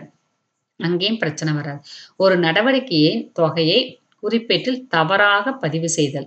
தொகைய சரியா குறிப்பேட்ல பதிவு செய்ததுன்னா, பற்று மற்றும் வரவு 2 இடத்துலயும் தவறா பதிவு செஞ்சுறது. நடவடிக்கையில உங்களுக்கு உங்க ஒரு விற்பனை செய்தது அப்படின்னு போட்டு 22,000ன்னு இருக்குது. சரிங்களா? ஆனா குறிப்பேட்ல நீங்க பதிவு செய்யும்பொழுது, விற்பனை செய்தது 22,000த்துக்கு ரொக்க கணக்கு பற்று, விற்பனை கணக்கு வரவு 2,000 எழுதி வச்சிருப்பீங்க. தொகை வந்து தவறா தான் எழுதிக்கிறீங்க. 2 பக்கமே 2,000 போட்டீங்களா, அப்ப இருப்பாய்வுல நம்ம பேரேட்ல சரியா போஸ்டிங் குடுத்து இருப்பாய்வு உங்களுக்கு உடன்பட்டுரும். ஒரு நடவடிக்கையின் தொகையை துணை எட்டில் தவறாக பதிவு செய்தல். நடவடிக்கையின் தொகையை தவறாக பதிவு செய்யும்போதும் பிரச்சனை வராது. ஈடு செய் பிழை. சரிங்களா? இந்த இந்த சமயத்துலலாம் இருப்பாய்வு பார்த்தீங்கன்னா, டேலி ஆயிரும். அப்ப டேலி ஆயிரும். ஆனா தொகை எங்கேயோ தப்பா இருக்குது அப்படிங்கிறத நம்மளுக்கு வெளிப்படுத்தும். ஏன்னா செக் பண்ணும்போது நம்மளுக்கு தெரியும். எங்கேயோ தப்பு பண்ணியிருக்கிறீங்க அப்படிங்கிற மாரி தெரியும். அப்ப நம்ம பின்னாடி ரிவர்ஸ்ல போய் முதல்ல இருந்து நம்ம செக் பண்ண வேண்டியது வரும். பிழைகளை கண்டறிவதில் உள்ள படிநிலைகள், ஸ்டெப்ஸ் எப்படியெல்லாம் நம்ம பிழைகள கண்டுபிடிக்கிறோம் அப்படின்னா, இருப்பாய்வு தயாரிப்பதற்கு முன் இருப்பாய்வு அப்படிங்கிறது பேரேட்டுக்கு அப்புறமா வர்றது. அப்ப தயாரிக்கிறதுக்கு முன்னாடி பிழைகளை தற்செயலாகவோ அல்லது கணக்கு ஏடுகளை குறிப்பிட்ட நோக்கத்திற்காகவோ கூர்ந்தாய்வு செய்தோ கணக்கிடலாம். நம்ம இப்ப இருப்பாய்வு தயாரிக்க போறோம். அதுக்கு முன்னாடி நடவடிக்கை எல்லாம் கரெக்ட்டா நம்ம ஏடுகள்ல எழுதி வச்சிருக்கிறோமா, அதுல இருந்து குறிப்பேட்ல சரியா நம்ம பதிவு செஞ்சுருக்கோமா, குறிப்பேட்லருந்து பேரேட்டு கரெக்ட்டா போஸ்டிங் குடுத்தோமான்னு நம்மளா பார்த்தீங்கன்னா, ஒரு ஸ்க்ரூட்டனைஸ் பண்ணிறது. சரியா கூர்ந்தாய்வு செய்றது. நெக்ஸ்ட் வந்து இருப்பாய்வு தயாரிக்கிறதுக்கு முன் பிழைகளை கண்டறிய பின்பற்ற வேண்டிய படிநிலை. என்னென்ன ஸ்டெப்பு? உரிய குறிப்பேட்டின் பதிவுகளை கூர்ந்தாய்வு செய்தல். துணை ஏட்டு பதிவுகளை கூர்ந்தாய்வு செய்யலாம். துணை ஏட்டில் கூட்டல் தொகையை ஆய்வு செய்யலாம். பேரேட்டில் பதிவு செய்வதை கரெக்ட்டா பதிவு செஞ்சுருக்கிறோமா? பற்று பக்கம், வரவு பக்கத்துலன்னு பதிவு செய்வத பார்க்கலாம். அதுக்கப்புறமா பேரேட்டு கணக்குகளின் இருப்பு கட்டியதை இந்த இந்த எல்லாத்தையுமே நம்ம செய்றது தான். இது எல்லாமே நம்ம நொய் நம்ம நம்ம நம்மள செக் பண்றது. சரியா? நம்மளே பார்த்தீங்கன்னா, நோட்ல பதிவு செஞ்சு முடிச்சோனே, இது கரெக்ட்டா இருக்குதா? அப்படின்னு சொல்லிட்டு, நம்மள நம்மளே டெஸ்ட் பண்ணுவோம்ல, அதுதான் இது. ஒரு கணக்காளர் இதெல்லாம் செஞ்சேங்க அப்படின்னீங்கன்னா, அந்த இருப்பாய்வு தயாரிக்க முன்னாடியே பிழைய நம்ம கண்டுபிடிச்சிடலாம். இருப்பாய்வு தயாரித்ததுக்கு பின், இருப்பாய்வு போட்டீங்க. அந்த இடத்துல தயாரிக்கப்பட்டு, அது சமநிலை அடையாவிட்டால், டேலி ஆகலைன்னா, கணக்கு ஏடுகளில் பிழைகள் உள்ளதை காட்டுகிறது. நம்ம பிழை எங்கே இருக்குதுன்னு தெரிஞ்சு போயிரும். ஆகவே, வேறுபாட்டு தொகை அனாமத்து கணக்குக்கு மாற்றப்பட்டு, தற்காலிகமாக ஒரு கணக்கை ஏற்படுத்தி, அனாமத்துன்னு போட்டுட்டு, பிறகு பிழையை கண்டறிந்து திருத்தம் செய்ய வேண்டும். சரியா? அப்ப அவங்க நம்ம முன்னாடியே நம்மளே பார்த்தீங்கன்னா, நம்மள செக் பண்ணி நம்ம கணக்கு கரெக்ட்டா போட்டுருக்கிறோமான்னு பார்த்துட்டு, அப்புறமா இருப்பாய்வு போடலாம். சப்போஸ் இருப்பாய்வு தயாரிச்சுட்டோம். உடனே ஆடிட்டிங் வருது. நீங்க இருப்பாய்வு பார்க்கணும் அப்படின்னு ஏதாவது சொல்றாங்கன்னா, இருப்பாய்வு தயாரிச்சுட்டோம். அந்த இடத்துல உங்களுக்கு இருப்பாய்வு உடன்படலைன்னா, அனாமத்துன்னு ஒரு கணக்க உருவாக்கிட்டு, அதுக்கப்புறமா பிழைய கண்டுபிடிச்சு நம்ம திருத்தம் செய்ய போறோம். இருப்பாய்வு பற்று மற்றும் வரவு பத்திகளின் கூட்டல் தொகையினை ஆய்வு செய்ய வேண்டும். அந்த நம்ம தீர்ப்பாயம் தயாரிச்சதுக்கு அப்புறமா பிழைகளை எப்படி கண்டறிகிறது? பற்று மற்றும் வரவை நமக்கு ஆய்வு செய்றோம். அதுக்கப்புறமா இருப்பாய்வில் காட்டப்பட்டுள்ள பல்வேறு பேரேட்டு கணக்கில் இருப்புகளை அதற்குரிய பத்திகளில் பற்று மற்றும் வரவு பத்திகளில் காட்டப்பட்டுள்ளனவா என பரிசோதிக்க வேண்டும். சரிய இருப்புக்கேள் இறக்கம், இருப்புக்கேள் கொணர்தல் சரியா போட்டிருக்கிறோமா? இருப்பாய்வில் காட்டப்பட்டுள்ள பல்வேறு பேரேட்டு கணக்கில் இருப்புகளை அதற்குரிய பத்தியில் பற்று பக்கத்துல தான் போட்டுருக்கிறீங்களா? வரவு பக்கத்துல தான் போட்டுருக்கிறீங்களா? அப்படிங்கிறத நம்ம சரியா பார்க்கணும். இருப்பாய்வு வேற்றுமை தொகை 2ஆல் வகுத்து பேரேட்டு கணக்கு இருப்புகளுடன் ஒப்பிட்டு ஏதேனும் பேரேட்டு கணக்கின் இருப்பு இருப்பாய்வின் தவறான பத்தியில் பதியப்பட்டுள்ளனவா என ஆய்வு செய்ய வேண்டும். ஏதாவது ஒரு தொகை பார்த்தீங்கன்னா, இருப்பாய்வுல வேற்றுமை தொகை வருதுல்ல டிஃபரன்ஸ் அந்த 2ஆல வகுத்தீங்கன்னா, வேற்றுமை தொகையை 2ஆல வகுத்தீங்கன்னா, வரக்கூடிய தொகைய நம்ம பேரேட்டு கணக்குல போய் செக் பண்ணலாம். அந்த மாரி ஒரு தொகை ஏதாவது விடுபட்டிருக்குதா? அப்படிங்கிற மாரி. நெக்ஸ்ட் எல்லா துணையீட்டின் கூட்டல் தொகையும் சரிபார்க்க வேண்டும். குறிப்பாக வித்தியாசம் 1 அப்படின்னு ஏதாவது வந்துச்சுன்னா, 100 என வரும்போது இதை செய்ய வேண்டும். அந்த கூட்டல் தொகைய பார்த்தீங்கன்னா, வித்தியாசம் 1, 100ன்னு இந்த மாரி மடங்குல வந்துச்சுன்னா மட்டும் நம்ம செய்யலாம். இப்படி உங்களுக்கு ஏதாவது 9ஆல் வகுபடக்கூடிய எண்ணாக இருந்துச்சு அப்படின்னீங்கன்னா, இந்த மாரி 127, 172 அது மாரி. அதுக்கு அந்த மாரி இடமாற்றம் நிகழ்ந்துள்ளதா? ஏதாவது மாத்தி எழுதியிருக்கிறீங்களா? அப்படிங்கிற மாரி பார்க்கலாம். கடனீந்தோர் கடனாளி கணக்கை நம்ம சரி பார்க்கணும். நெக்ஸ்ட் துணை ஏடுகளின் பேரேட்டு கணக்கில் எடுத்து எழுதிய பதிவுகளை பரிசோதனை செஞ்சு, துல்லியமான உறுதிப்படுத்தி, அதுக்கப்புறம் ஒரு பக்கம் அடுத்த பக்கத்துல எழுதின தொகையை வந்து சரி பார்க்கலாம். அதற்கு பின்பு வேறுபாடு இருக்குமேயானால் கடைசி நிலையில் குறிப்பேட்டில் உள்ள அனைத்து பதிவுகளையும் சரிபார்க்க வேண்டும். எல்லாத்தையும் நம்ம ஒரு தடவ செக் பண்ணிட்டீங்கன்னா, பிழைகள் இருப்பது, இல்ல அப்படிங்கிறத கண்டுபிடிச்சிடலாம். நெக்ஸ்ட் அனாமத்து கணக்குன்னா என்ன? இருப்பாய்வு சமநிலை அடையாத போது வேறுபாட்டு தொகையை அனாமத்து கணக்கு என்ற தற்காலிக கணக்கில் பற்று அல்லது வரவு வைக்க வேண்டும். பற்று இருப்புகளின் கூட்டுத் தொகையை காட்டிலும் வரவு இருப்புகளின் கூட்டுத்தொகை மிகையாக இருக்கும் போது பற்று இருப்புக்கள், வரவு இருப்புக்கள் 2 காலம் இருக்கும். அந்த 2 காலத்துல பற்று இருப்புக்களின் கூட்டல் தொகையை காட்டிலும் வரவு அப்படிங்கிறது அதிகமாக இருந்துச்சு அப்படின்னீங்கன்னா, பற்று வைக்கப்படும். அந்த தொகை பார்த்தீங்கன்னா, பற்று வைக்கப்படும். மாறாக வரவு இருப்புகளின் கூட்டல் தொகை பற்று இருப்புகளின் கூட்டல் தொகையை விட குறைவாக இருந்தா வரவு வைக்கப்படும். சரியா? இது வந்து உங்களுக்கு அனாமத்தை எப்படி இருப்பு கட்டுறதுன்னு சொல்லியிருக்கிறாங்க. அனாமத்து கணக்கை எப்படி தயாரிக்கிறது? பிழைகளை கண்டறிந்து அவற்றை திருத்தும் வரை அனாமத்து கணக்கு ஏடுகளில் அப்படியே தான் இருக்கும். இந்த இருப்பாய்வுக்குள்ள அப்படியே இருக்கும். ஆனால் எல்லா பிழைகளும் கண்டறியப்பட்டு அதற்குரிய திருத்தப் பதிவுகளை சம்பந்தப்பட்ட பேரேட்டு கணக்கில் எடுத்தெழுதிய பின்பு அனாமத்து கணக்கு இருப்பு கட்ட வேண்டும். எல்லா பிழைகளும் கண்டறியப்பட்டு திருத்தப்பட்டால் அனாமத்து கணக்கு முடிக்கப்படும். மொத்தமா அனாமத்து கணக்கு ஒரு ஒரு ரூ. 1000 வந்திருக்குது. ரூ. 1000க்கு என்னென்ன பிழைகள் எங்கெங்க இருக்குது அப்படிங்கிறத நடவடிக்கை வந்து முன்னாடி ரிவர்ஸ்ல போவோம். பேரேட்டு கணக்குல இருந்து நம்ம ரிவர்ஸ்ல அப்புறம் குறிப்பேட்டு போய் நடவடிக்கைக்கு போவோம். எங்கெங்க பிழைகள் இருக்குதுன்னு கண்டுபிடிச்சு, அந்த பிழைய அனாமத்து கணக்குக்கு கணக்குன்னு ஒரு கணக்கு நம்ம தற்காலிகமா ஏற்படுத்தியிருக்கோம்ல அந்த கணக்குல பற்றுனா பற்று வச்சு, வரவுனா வரவு வச்சு அத நம்ம கேன்சல் பண்ணணும். அது எப்படிங்கிறத நம்ம கணக்கு இப்போ பார்க்கும்போது உங்களுக்கு புரிஞ்சிரும். நெக்ஸ்ட் பிழைகளை எப்படி திருத்துறது? பிழைகளை திருத்தும் நிலைகள். இருப்பாய்வு தயாரிக்கிறதுக்கு முன்னாடியே திருத்திடலாம். இல்லன்னா இருப்பாய்வு தயாரிக்கும் போது நம்ம திருத்தலாம். இருப்பாய்வு தயாரித்ததுக்கு பின்னாடி இறுதி கணக்கு தயாரிக்கிறதுக்கு முன்னாடி பிழைகளை கண்டுபிடிச்சு திருத்தலாம். இல்லன்னா இறுதி கணக்கு தயாரிச்சதுக்கு பின்னாடி நம்ம அந்த பிழைகளை நம்ம திருத்தலாம். அது எப்படி அப்படிங்கிறத இங்க பார்க்கலாம். இருப்பாய்வு தயாரிக்கும் முன் பிழைகளை திருத்தம் செய்தல். இருப்பாய்வு தயாரிக்கிறதுக்கு முன்னாடி பிழைகளை திருத்தம் செய்தல். கணக்கு ஏடுகளின் துல்லியத்தை உறுதிப்படுத்தும் நோக்கத்தோடு குறிப்பேட்டு பதிவுகள், பேரேட்டில் எடுத்து எழுதியவைகள் மற்றும் இருப்பு கட்டுதல்கள் ஆகியவற்றை மறு சரிபார்ப்பு செய்ய கணக்குக்கு கணக்காளருக்கு கால அவகாசம் இருந்துச்சுன்னா, இந்த பிழைகளை கண்டறிந்து அதே நிலையிலேயே திருத்தம் செய்ய முடியும். இருப்பாய்வு தயாரிக்கிறதுக்கு முன்னாடி டைம் இருந்துச்சுன்னா, நம்ம எல்லா இடத்துலயுமே பேரேட்டுல நம்ம எடுத்து எழுதியது இதெல்லாம் குறிப்பேட்டுலயோ அல்லது நடவடிக்கை கரெக்ட்டா பதிவு செஞ்சிருக்கிறீங்களா? அப்படின்னு சொல்லிட்டு, நம்ம அங்கேயே கணக்க முடிச்சிடலாம். சரிங்களா? திருத்தத்த கொண்டு வரணும். ஒரு பக்க பிழைகளை இருப்பாய்வு தயாரிக்கிறதுக்கு முன்னாடி திருத்தம் செய்தல். ஏதாவது ஒரு பக்கம் 2 பக்கம் இருக்குல்ல நம்மளுக்கு. ஏதாவது ஒரு பக்கம் இருப்பாய்வு தயாரிக்கைக்கு முன் ஒரு பக்க பிழைகள் கண்டறியப்பட்டால், அவற்றை திருத்தம் செய்ய கணக்கு ஏடுகளில் குறிப்பேட்டு பதிவு தேவையில்லை. கரெக்ட்டா அண்டர்லைன் பண்ணிக்கோங்க. இருப்பாய்வு தயாரிக்கிறதுக்கு முன்னாடி குறிப்பேடுன்னா என்னன்னு நம்ம பார்த்துருக்குறோம். பேரேடுன்னா என்ன பார்த்தோம். இருப்பாய்வுன்னு என்ன பார்த்தோம். இந்த இருப்பாய்வு தயாரிக்கிறதுக்கு முன்னாடி, அதாவது பேரேடு அப்படின்னு முடிச்சிருக்கிறோம். சரியா? அப்போ இருப்பாய்வு தயாரிக்கைக்கு முன் ஒரு பக்க பிழைகள் ஏதாவது இருந்துச்சுன்னா, ஒரு பக்க பிழைகள்னா என்ன அப்படின்னு நம்ம அடுத்து பார்க்கும்போது சொல்லிர்றேன். கண்டறியப்பட்டால் அவற்றை திருத்தம் செய்ய கணக்கேடுகளில் குறிப்பேட்டு பதிவு தேவையில்லை. ஜஸ்ட் ஒரு தியரி மாரி எழுதிட்டு போயிட்டே இருக்கலாம். அவ்வாறான பிழைக்கு பற்று மற்றும் வரவு வைக்க வேண்டிய கணக்கு பற்றி விளக்க குறிப்பு அளித்து அவை திருத்தப்படுகிறது. அத தியரி மாரின்னு சொன்னா விளக்க குறிப்புன்னு ஒண்ணா எழுதி நம்ம அத திருத்தம் செஞ்சுட்டு போயிட்டே இருக்கலாம். ஒரு பக்க பிழைகள் அப்படின்னா, ஏதாவது ஒரு பக்கத்துல இப்ப பற்று பக்கத்துல கூட்டல் தொகையோ, வரவு பக்கத்துல கூட்டல் தொகையோ நீங்க தப்பா எழுதியிருந்தீங்கன்னா, ஏதாவது ஒரு பக்கம் சொல்லியிருக்கிறாங்க. அப்ப அங்க குறிப்பேட்டு பதிவு நமக்கு தேவையில்ல. தியரியா எழுதி அத சரி செஞ்சிரலாம். கீழ அத பார்க்கலாம்.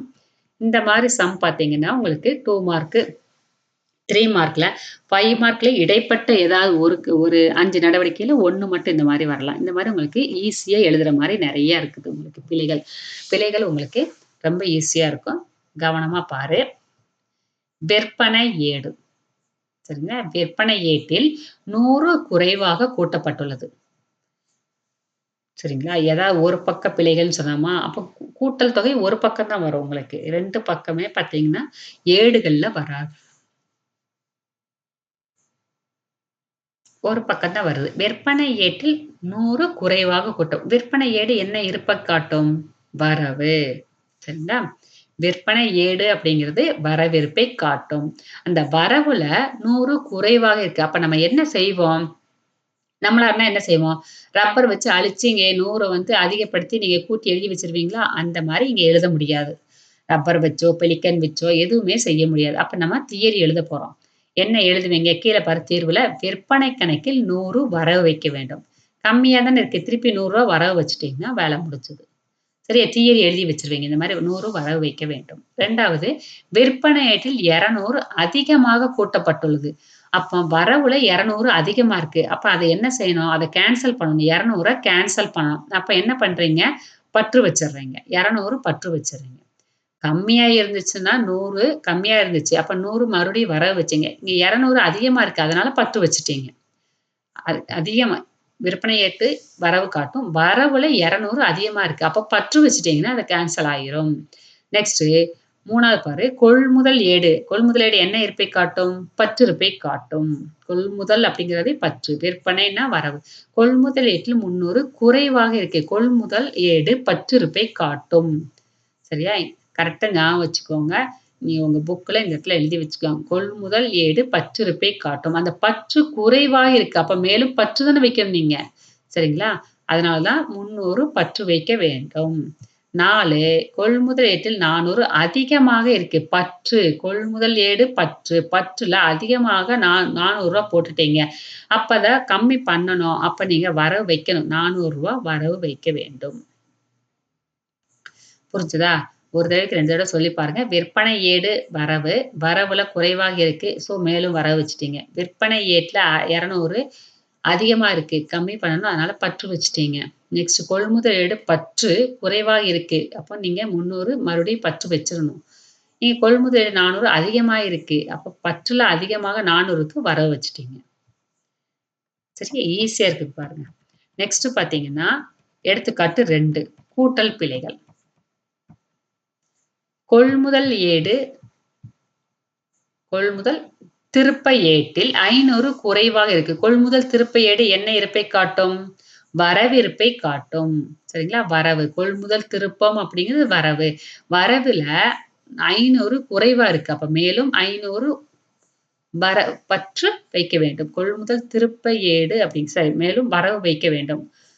நெக்ஸ்ட் கொள்முதல் திருப்பேட்டில் 600 அதிகமாக இருக்குது.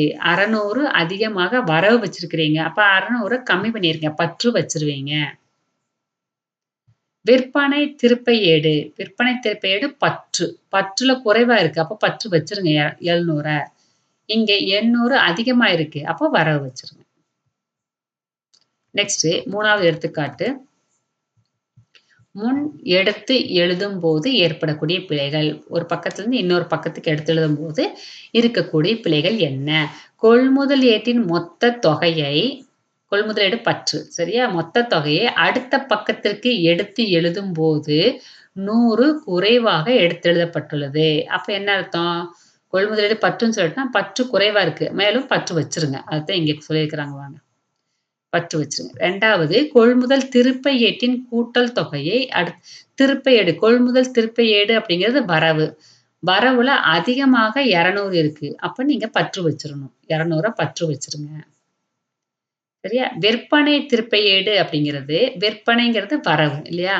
அந்த விற்பனை திருப்ப ஏட்டுல ஒரு பக்கத்துலருந்து இன்னொரு பக்கத்துக்கு எழுதும்போது 300 அதிகமாக இருக்குது. விற்பனை திருப்ப ஏடு வரவு. வரவுல 300 அதிகமா இருக்கு. அப்ப பற்று வச்சுருங்க 300. விற்பனை திருப்ப ஏட்டுல 400 குறைவாக எடுத்து வைக்கிறாங்க. விற்பனை திருப்ப ஏடுங்கிறது பற்று. 400 குறைவா இருக்கு. மேலும் பற்று வச்சுருங்க. குறைவா இருந்தா பற்று வச்சிருக்கணும். சரிங்களா? அதிகமா இருந்தா கேன்சல் பண்ணி ஆப்போசிட் பதிவுக்கு நீங்க எடுத்துட்டு வந்துக்கோ.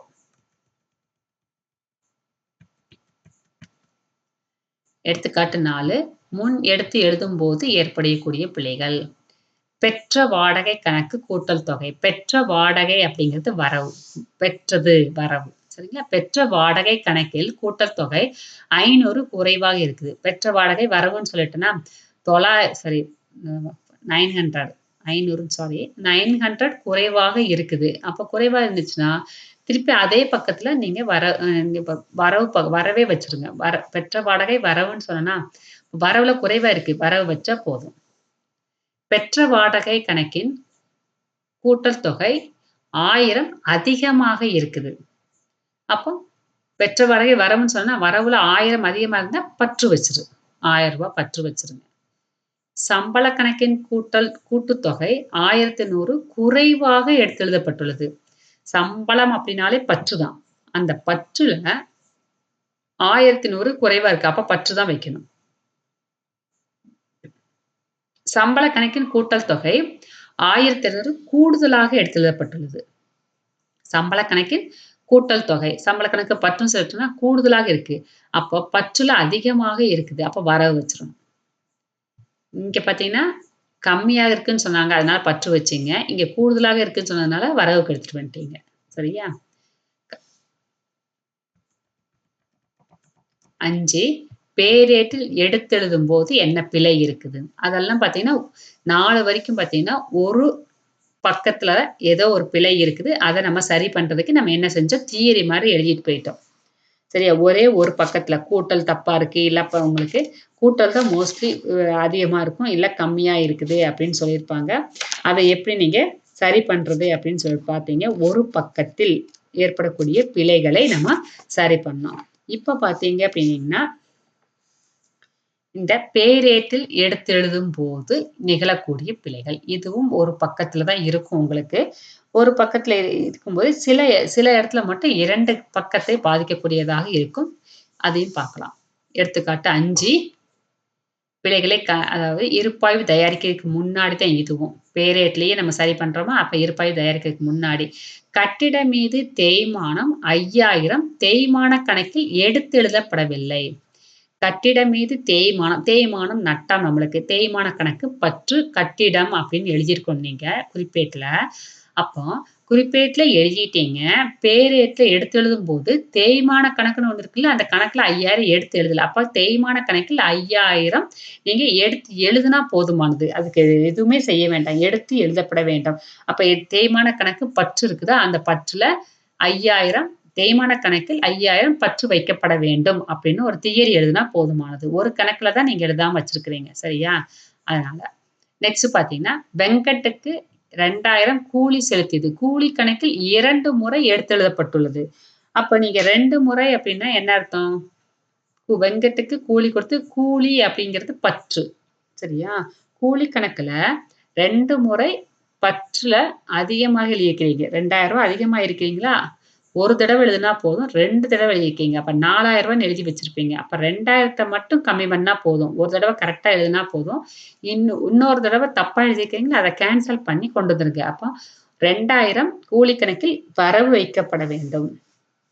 ஒரு தடவ கரெக்ட்டா எழுதிட்டீங்க. அதனால 2 தடவையும் நீங்க வரவு வைக்கணும்னு சொல்லக்கூடாது. இருமுறை வரவு வைக்கப்பட வேண்டும் சொல்லக்கூடாது. கூலி கணக்கில் 2000 வரவு வைக்கப்பட வேண்டும் எழுதணும். சரியா? ஒரு தடவ நீங்க எழுதுறது கரெக்ட் தான். 2வது தடவ எழுதினீங்களா, அத மட்டும் நீங்க கேன்சல் பண்ணி வரவு வச்சுரு. நெக்ஸ்ட் நிலாவிற்கு கடனுக்கு 250க்கு சரக்கு வித்திருக்கிறீங்க. அப்போ நிலா கணக்கு பற்று விற்பனை. சரியாக விற்பனை ஏட்டில் பதிவு செய்யப்பட்ட போதிலும் விற்பனை ஏட்டு கரெக்ட்டா எழுதிட்டீங்க. பேரேட்டில் 200ன்னு எடுத்து எழுதிட்டீங்க. சரியா? பேரேட்ல மட்டும் தப்பு பண்ணியிருக்கிறீங்க. அப்ப பேரேட்ல நிலா கணக்கில் ரூ. 50 அப்படிங்கிறது பற்று வைக்கணும். சரிங்களா? அந்த ரூ. 50 அப்படிங்கிறத நீங்க எழுதாம விட்டுட்டீங்களா, அத மட்டும் நீங்க பற்று வச்சா போதும். பேரேட்ல கொண்டு போய் நிலா கணக்குல ரூ. 50 அப்படின்னு எழுதிருங்க. நெக்ஸ்ட் இருப்பாய்வு தயாரிக்கிறதுக்கு முன் இரு பக்க பிழைகள். ஒரு பக்க பிழை இருந்துச்சுன்னா தியரி மாரி எழுதிட்டீங்க. இனிமேலு 2 பக்கத்துல பிழைகள் ஏற்படுது. அப்ப நீங்க என்ன பண்ணுவீங்க அப்படிங்கிறதுக்கானதான் இது. இதுக்கு முன்னாடி வரைக்கும் ஈஸி. பற்று அதிகமா இருந்துச்சுன்னா, கேன்சல் பண்ணி வரவுக்கு எடுத்துட்டு வா. பற்று கம்மியா இருந்துச்சுன்னா, மேலும் பற்று வச்சுரு. வரவு கம்மியா இருந்துச்சுன்னா, மேலும் வரவு வைக்கணும். வரவு அதிகமா இருந்துச்சுன்னா, வரவ கேன்சல் பண்ணி பற்றுக்கு எடுத்துட்டு வருவோம். இதுதான் இத்தன 5 எடுத்துக்காட்டுலயும் நம்ம பார்த்திருக்கிறோம். ரொம்ப ஈஸி 5 எடுத்துக்காட்டும் உங்களுக்கு. இந்த 2 பக்கத்துல பிழைகள் இருந்துச்சுன்னா, நம்ம என்ன பண்ணுவோம் அப்படிங்கிறத பார்க்கலாம். குறிப்பேட்டு பதிவு செஞ்சு தான் நம்ம பதிவு சரிங்களா? குறிப்பேட்டு பதிவுகள் கண்டிப்பாக நீங்க குடுப்பீங்க இதுல. இது கொஞ்சம் தெளிவா நீங்க பார்க்கணும். சரியா? தவறான பதிவ எழுதவும் சரிங்களா? நெக்ஸ்ட் சரியான பதிவ பார்த்தீங்கன்னா, படிநிலை சரியான பதிவை எழுதணும். முதல்ல தவறான பதிவு என்ன அப்படிங்கிறத புரிஞ்சுக்கணும். சரியான பதிவு என்ன அப்படிங்கிறத புரிஞ்சுக்கணும். அதுக்கப்புறம் திருத்தி நம்ம கொண்டு வருவோம். இதுதான் படிநிலைகள். 6 எடுத்துக்காட்டு. இப்ப நீங்க என்ன பண்றீங்க அப்படின்னீங்கன்னா, ஒரு பேப்பர் கையில எடுத்துக்கணும். புக்கையும் நீங்க கையில வச்சுக்கணும். சரிங்களா? புக்க நானு ஸ்க்ரோல் பண்ணி கொண்டு வரேன் நானு. இருந்தாலும் நீங்க புக்க கையில எடுத்துக்கோ. ஒரு பேப்பர் எடுத்துக்கோ. ஒரு பென்சில் எடுத்துக்கோ. சரிங்களா? பென்சில் எடுத்துட்டு, ஒவ்வொரு பிழையும் நம்ம பார்க்கும்போது, ஃபர்ஸ்ட்டு எடுத்த உடனே நீங்க தவறான பிழைகள் என்ன? இல்லன்னா சரியான பிழைகள் என்ன? ஏதாவது ஒரு அ 3 காலம் கிரியேட் பண்ணிக்கணும். ஒரு காலத்துல சரியானவை அப்படிங்கிறதுக்காக, சரியானதுக்கு நீங்க சரியானவைன்னு எழுதணும்னு தேவையில்ல. ஒரு டிக் அடிச்சுக்கோ. 2வது காலம் தவறானது அப்படிங்கிறதுக்காக ஒரு தப்பு போட்டு வச்சுக்கோ. 3வது திருத்தப்பதிவு அப்படிங்கிற ஒரு 3 காலத்த கிரியேட் பண்ணிக்கோ. சரியானதுக்கு ஒரு டிக் அடிச்சுக்கோ. தவறான பதிவுக்கு தப்பு போட்டுக்கோ. திருத்தப் பதிவுன்னு ஹெட்டிங். 3 காலம் நீங்க கிரியேட் பண்ணியிருக்கணும். 3 காலத்துல ஒவ்வொரு பதிவும் நான் பேசம்போது, சரியான பதிவு அப்படின்னு சொன்னா, சரியான பதிவுல எழுதிக்கோ. தவறான பதிவு என்ன அப்படின்னு சொன்னா, தவறான பதிவுல எழுதிக்கோ. திருத்தப் பதிவுன்னா, அத எப்படி நீங்க கேன்சல் பண்ணணும் அப்படின்னு நான் சொல்லுவேன். அத கேன்சல் பண்ணி நீங்க திருத்தப் பதிவுல கொண்டு வரணும். இப்படி நீங்க ஒவ்வொரு சம்முக்கும் நீங்க எடுத்துட்டு வரும்போது, நீங்க கரெக்ட்டா புரிஞ்சிருப்பீங்க. அந்த சம்மு திருத்தப் பதிவு இங்க குடுத்துருப்பாங்கல்ல, ஈஸியா இருக்கும். புக்லயும் அது இருக்கும் உங்களுக்கு. இல்லாத இடத்துக்கு அது பொருத்தமாக உங்களுக்கு போட்டு பழகுறதுக்கும் ஈஸியா இருக்கும். ஆனந்துக்கு 1000க்கு கடனுக்கு சரக்கு வித்தது. சரிங்களா? அப்ப சரியான பதிவு என்ன இதுல? ஆனந்துக்கு 1000க்கு கடனுக்கு சரக்கு விற்றது. அப்ப ஆனந்த் கணக்கு பற்று விற்பனை கணக்கு வரவு. சரியானது. அப்ப சரியான பதிவுக்கு நீங்க ஒரு காலம் கிரியேட் பண்ணியிருக்கிறீங்களா? நீங்க இதுல புக்ல இருக்குது. இருந்தாலும் நீ கை வச்சு போட்டு பார்த்துக்கோ. சரியான பதிவு என்ன? ஆனந்த கணக்கு பற்று விற்பனை அப்படின்னு நீங்க எழுதியிருக்கணும். விற்பனை ஏற்றில் பதிவு செய்யல அப்படின்னாங்க. அப்ப நீங்க பதிவு செய்யணும். இங்க தவறான ஒண்ணுமே இல்ல. பதிவு செய்யல. அந்த இடத்துல தவறானது அப்படின்னு காலம் கிரியேட் பண்ணியிருக்கீங்களா? அத பதிவு செய்யலன்னு எழுதி வச்சுக்கோ. திருத்த பதிவுல பதிவு செஞ்சிரு. ஆனந்த கணக்கு பற்று கடன் விற்பனைக்கு விற்பனை கணக்கு வரவு. அதுதான் உங்களுக்கு இந்த இடத்துல எழுதியிருக்கிறாங்க. திருத்த பதிவுல. ஆனந்த் விற்பனை. புரியுதா? திருத்த பதிவுல. நெக்ஸ்ட் பார்த்தீங்கன்னா, இயந்திரம் பழுதுபார்ப்புக்கு 400 செலுத்தியது. இயந்திரம் பழுதுபார்ப்பு கணக்கு பற்று ரொக்க கணக்கு வரவு. சரியானது. பழுதுபார்ப்பு கணக்கு பற்று ரொக்க கணக்கு வரவு. சரியான பதிவுல போய் நீங்க எழுதி வச்சுக்கோ. பழுதுபார்ப்பு கணக்கு பற்று ரொக்க கணக்கு வரவு. தவறாக இயந்திர கணக்குல எடுத்து எழுதியிருக்கிறாங்க. அப்ப என்ன இது முதலின செலவு வருவாயின செலவாக நினைச்சு நீங்க வருவாயின செலவ முதலின செலவாக நினைச்சு நீங்க எழுதக்கூடிய ஒரு பிழை இது. அப்ப இயந்திர கணக்குல எடுத்துள்ளதுனால இயந்திர கணக்கு பற்று ரொக்க கணக்கு வரவுன்னு எழுதி வச்சிருப்பீங்க. கரெக்ட்டா? தவறா எப்படி எழுதியிருக்கிறீங்க? இயந்திர கணக்கு பற்று ரொக்க கணக்கு வரவு.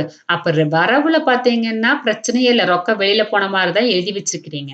பற்ற தான் நீங்க மாத்தி எழுதியிருக்கிறீங்க. எது எழுதணும் அத எழுதிக்கோ. பழுதுபார்ப்பு தான் கரெக்ட். சரியான பதிவு என்னது? பழுதுபார்ப்பு. பழுதுபார்ப்பு கணக்கு பற்று. தவறாக இயந்திரம்னு பற்றுல எழுதுனதுனால பற்ற கேன்சல் பண்ணி வரவுக்கு எடுத்துட்டு வந்துரு. இங்க பாரு. பழுதுபார்ப்பு தான் சரியானது. பழுதுபார்ப்புன்னு எழுதிரு.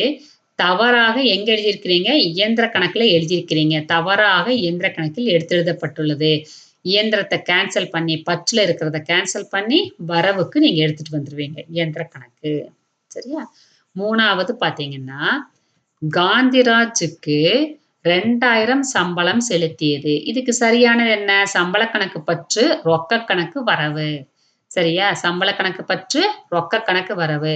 தவறாக என்ன செஞ்சிருக்கிறீங்க? பேரேற்றில் தவறுதலாக அவருடைய கணக்குல போய் பற்று வச்சிருக்கிறீங்க. சம்பளத்துக்கு பதிலா பெறுபவர் கணக்கு பற்றுவை ரூல்ஸ்ல நீங்க காந்திராஜ பற்று வச்சுட்டீங்க. சரியா? அப்ப அத காந்திராஜ தப்பா பதிவு செஞ்சதுனால அத கேன்சல் பண்ணி வரவுக்கு எடுத்துட்டு வந்துரு. சம்பளம் தான் சரியானது. சம்பள கணக்கு பற்று காந்திராஜ தப்பா பதிவு செஞ்சதுனால காந்திராஜ கேன்சல் பண்ணி வரவுக்கு எடுத்துட்டு வர்றீங்க. சரியா? இந்த 3யும் ரிப்பீட் பண்றேன். ஆனந்துக்கு விற்பனை செஞ்சத நீங்க ஏடுகள்ல எழுதலன்னு சொல்லியிருக்கிறாங்க.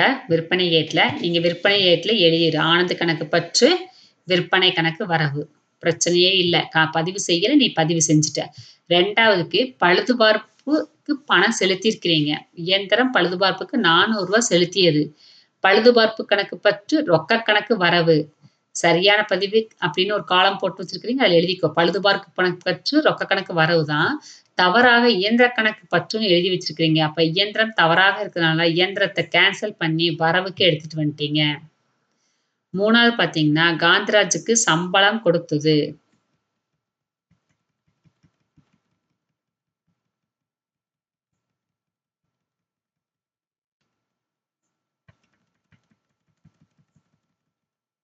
காந்திராஜுக்கு சம்பளம் கொடுத்தது. சம்பள கணக்கு பற்று, ரொக்க கணக்கு வரவு. பேரேட்ல அவருடைய கணக்குல கொண்டு போய் பற்று வச்சிருக்கிறீங்க. காந்திராஜ பற்று வச்சீங்க. காந்திராஜ பற்றுலேருந்து கேன்சல் பண்ணி வரவுக்கு எடுத்துட்டு வந்துட்டீங்க. இதுக்கான ஒரு கால்குலேஷன் ஒரு இது பார்த்தீங்கன்னா, இந்த இடத்துல உங்களுக்கு இருக்குது. சரியான பதிவு, தவறான பதிவு, திருத்த பதிவு. இந்த மாரி தான் உங்களுக்கு காலம் போட்டுக்க சொன்னேன். இது வந்து பேப்பர் எடுத்து நீயா போட்டு நீயா கொண்டு வரணும். புக்ல இருக்கு தானே, அத பார்த்து நம்ம செக் பண்ணிக்கலாம் அப்படிங்கிற மாரி செய்யாதீங்க. ஒரு தடவ நீங்களா போட்டுட்டீங்க அப்படின்னாலே, அடுத்து வரக்கூடிய சம் ரொம்ப ஈஸி ஆயிரும். நீங்க தவறான பதிவ ஃபர்ஸ்ட் எழுதினாலும் சரி, சரியான பதிவ ஃபர்ஸ்ட் எழுதினாலும் சரி, எந்த பிரச்சனையும் இல்ல. இந்த 3 காலம் நீங்களா போட்டு, நீங்களா செக் பண்ணி, இந்த திருத்த பதிவு அப்படிங்கிறத மட்டும் நீங்க விடையாக மேல எழுதியிருப்பாங்க. இங்க எழுதியிருப்பாங்க. இங்க எழுதினது ஃபுல்லா இந்த திருத்த பதிவு தான். அப்ப நீங்க கீழ வந்து இதையும் எழுதி, அதையும் எழுதணுமா? 2யும் நீங்க நோட்ல போட்டீங்கன்னா தான் ஈஸியா இருக்கும். சரியா? இதையும் போடணும், அதையும் நீங்க திருத்த பதிவும் போடணும்.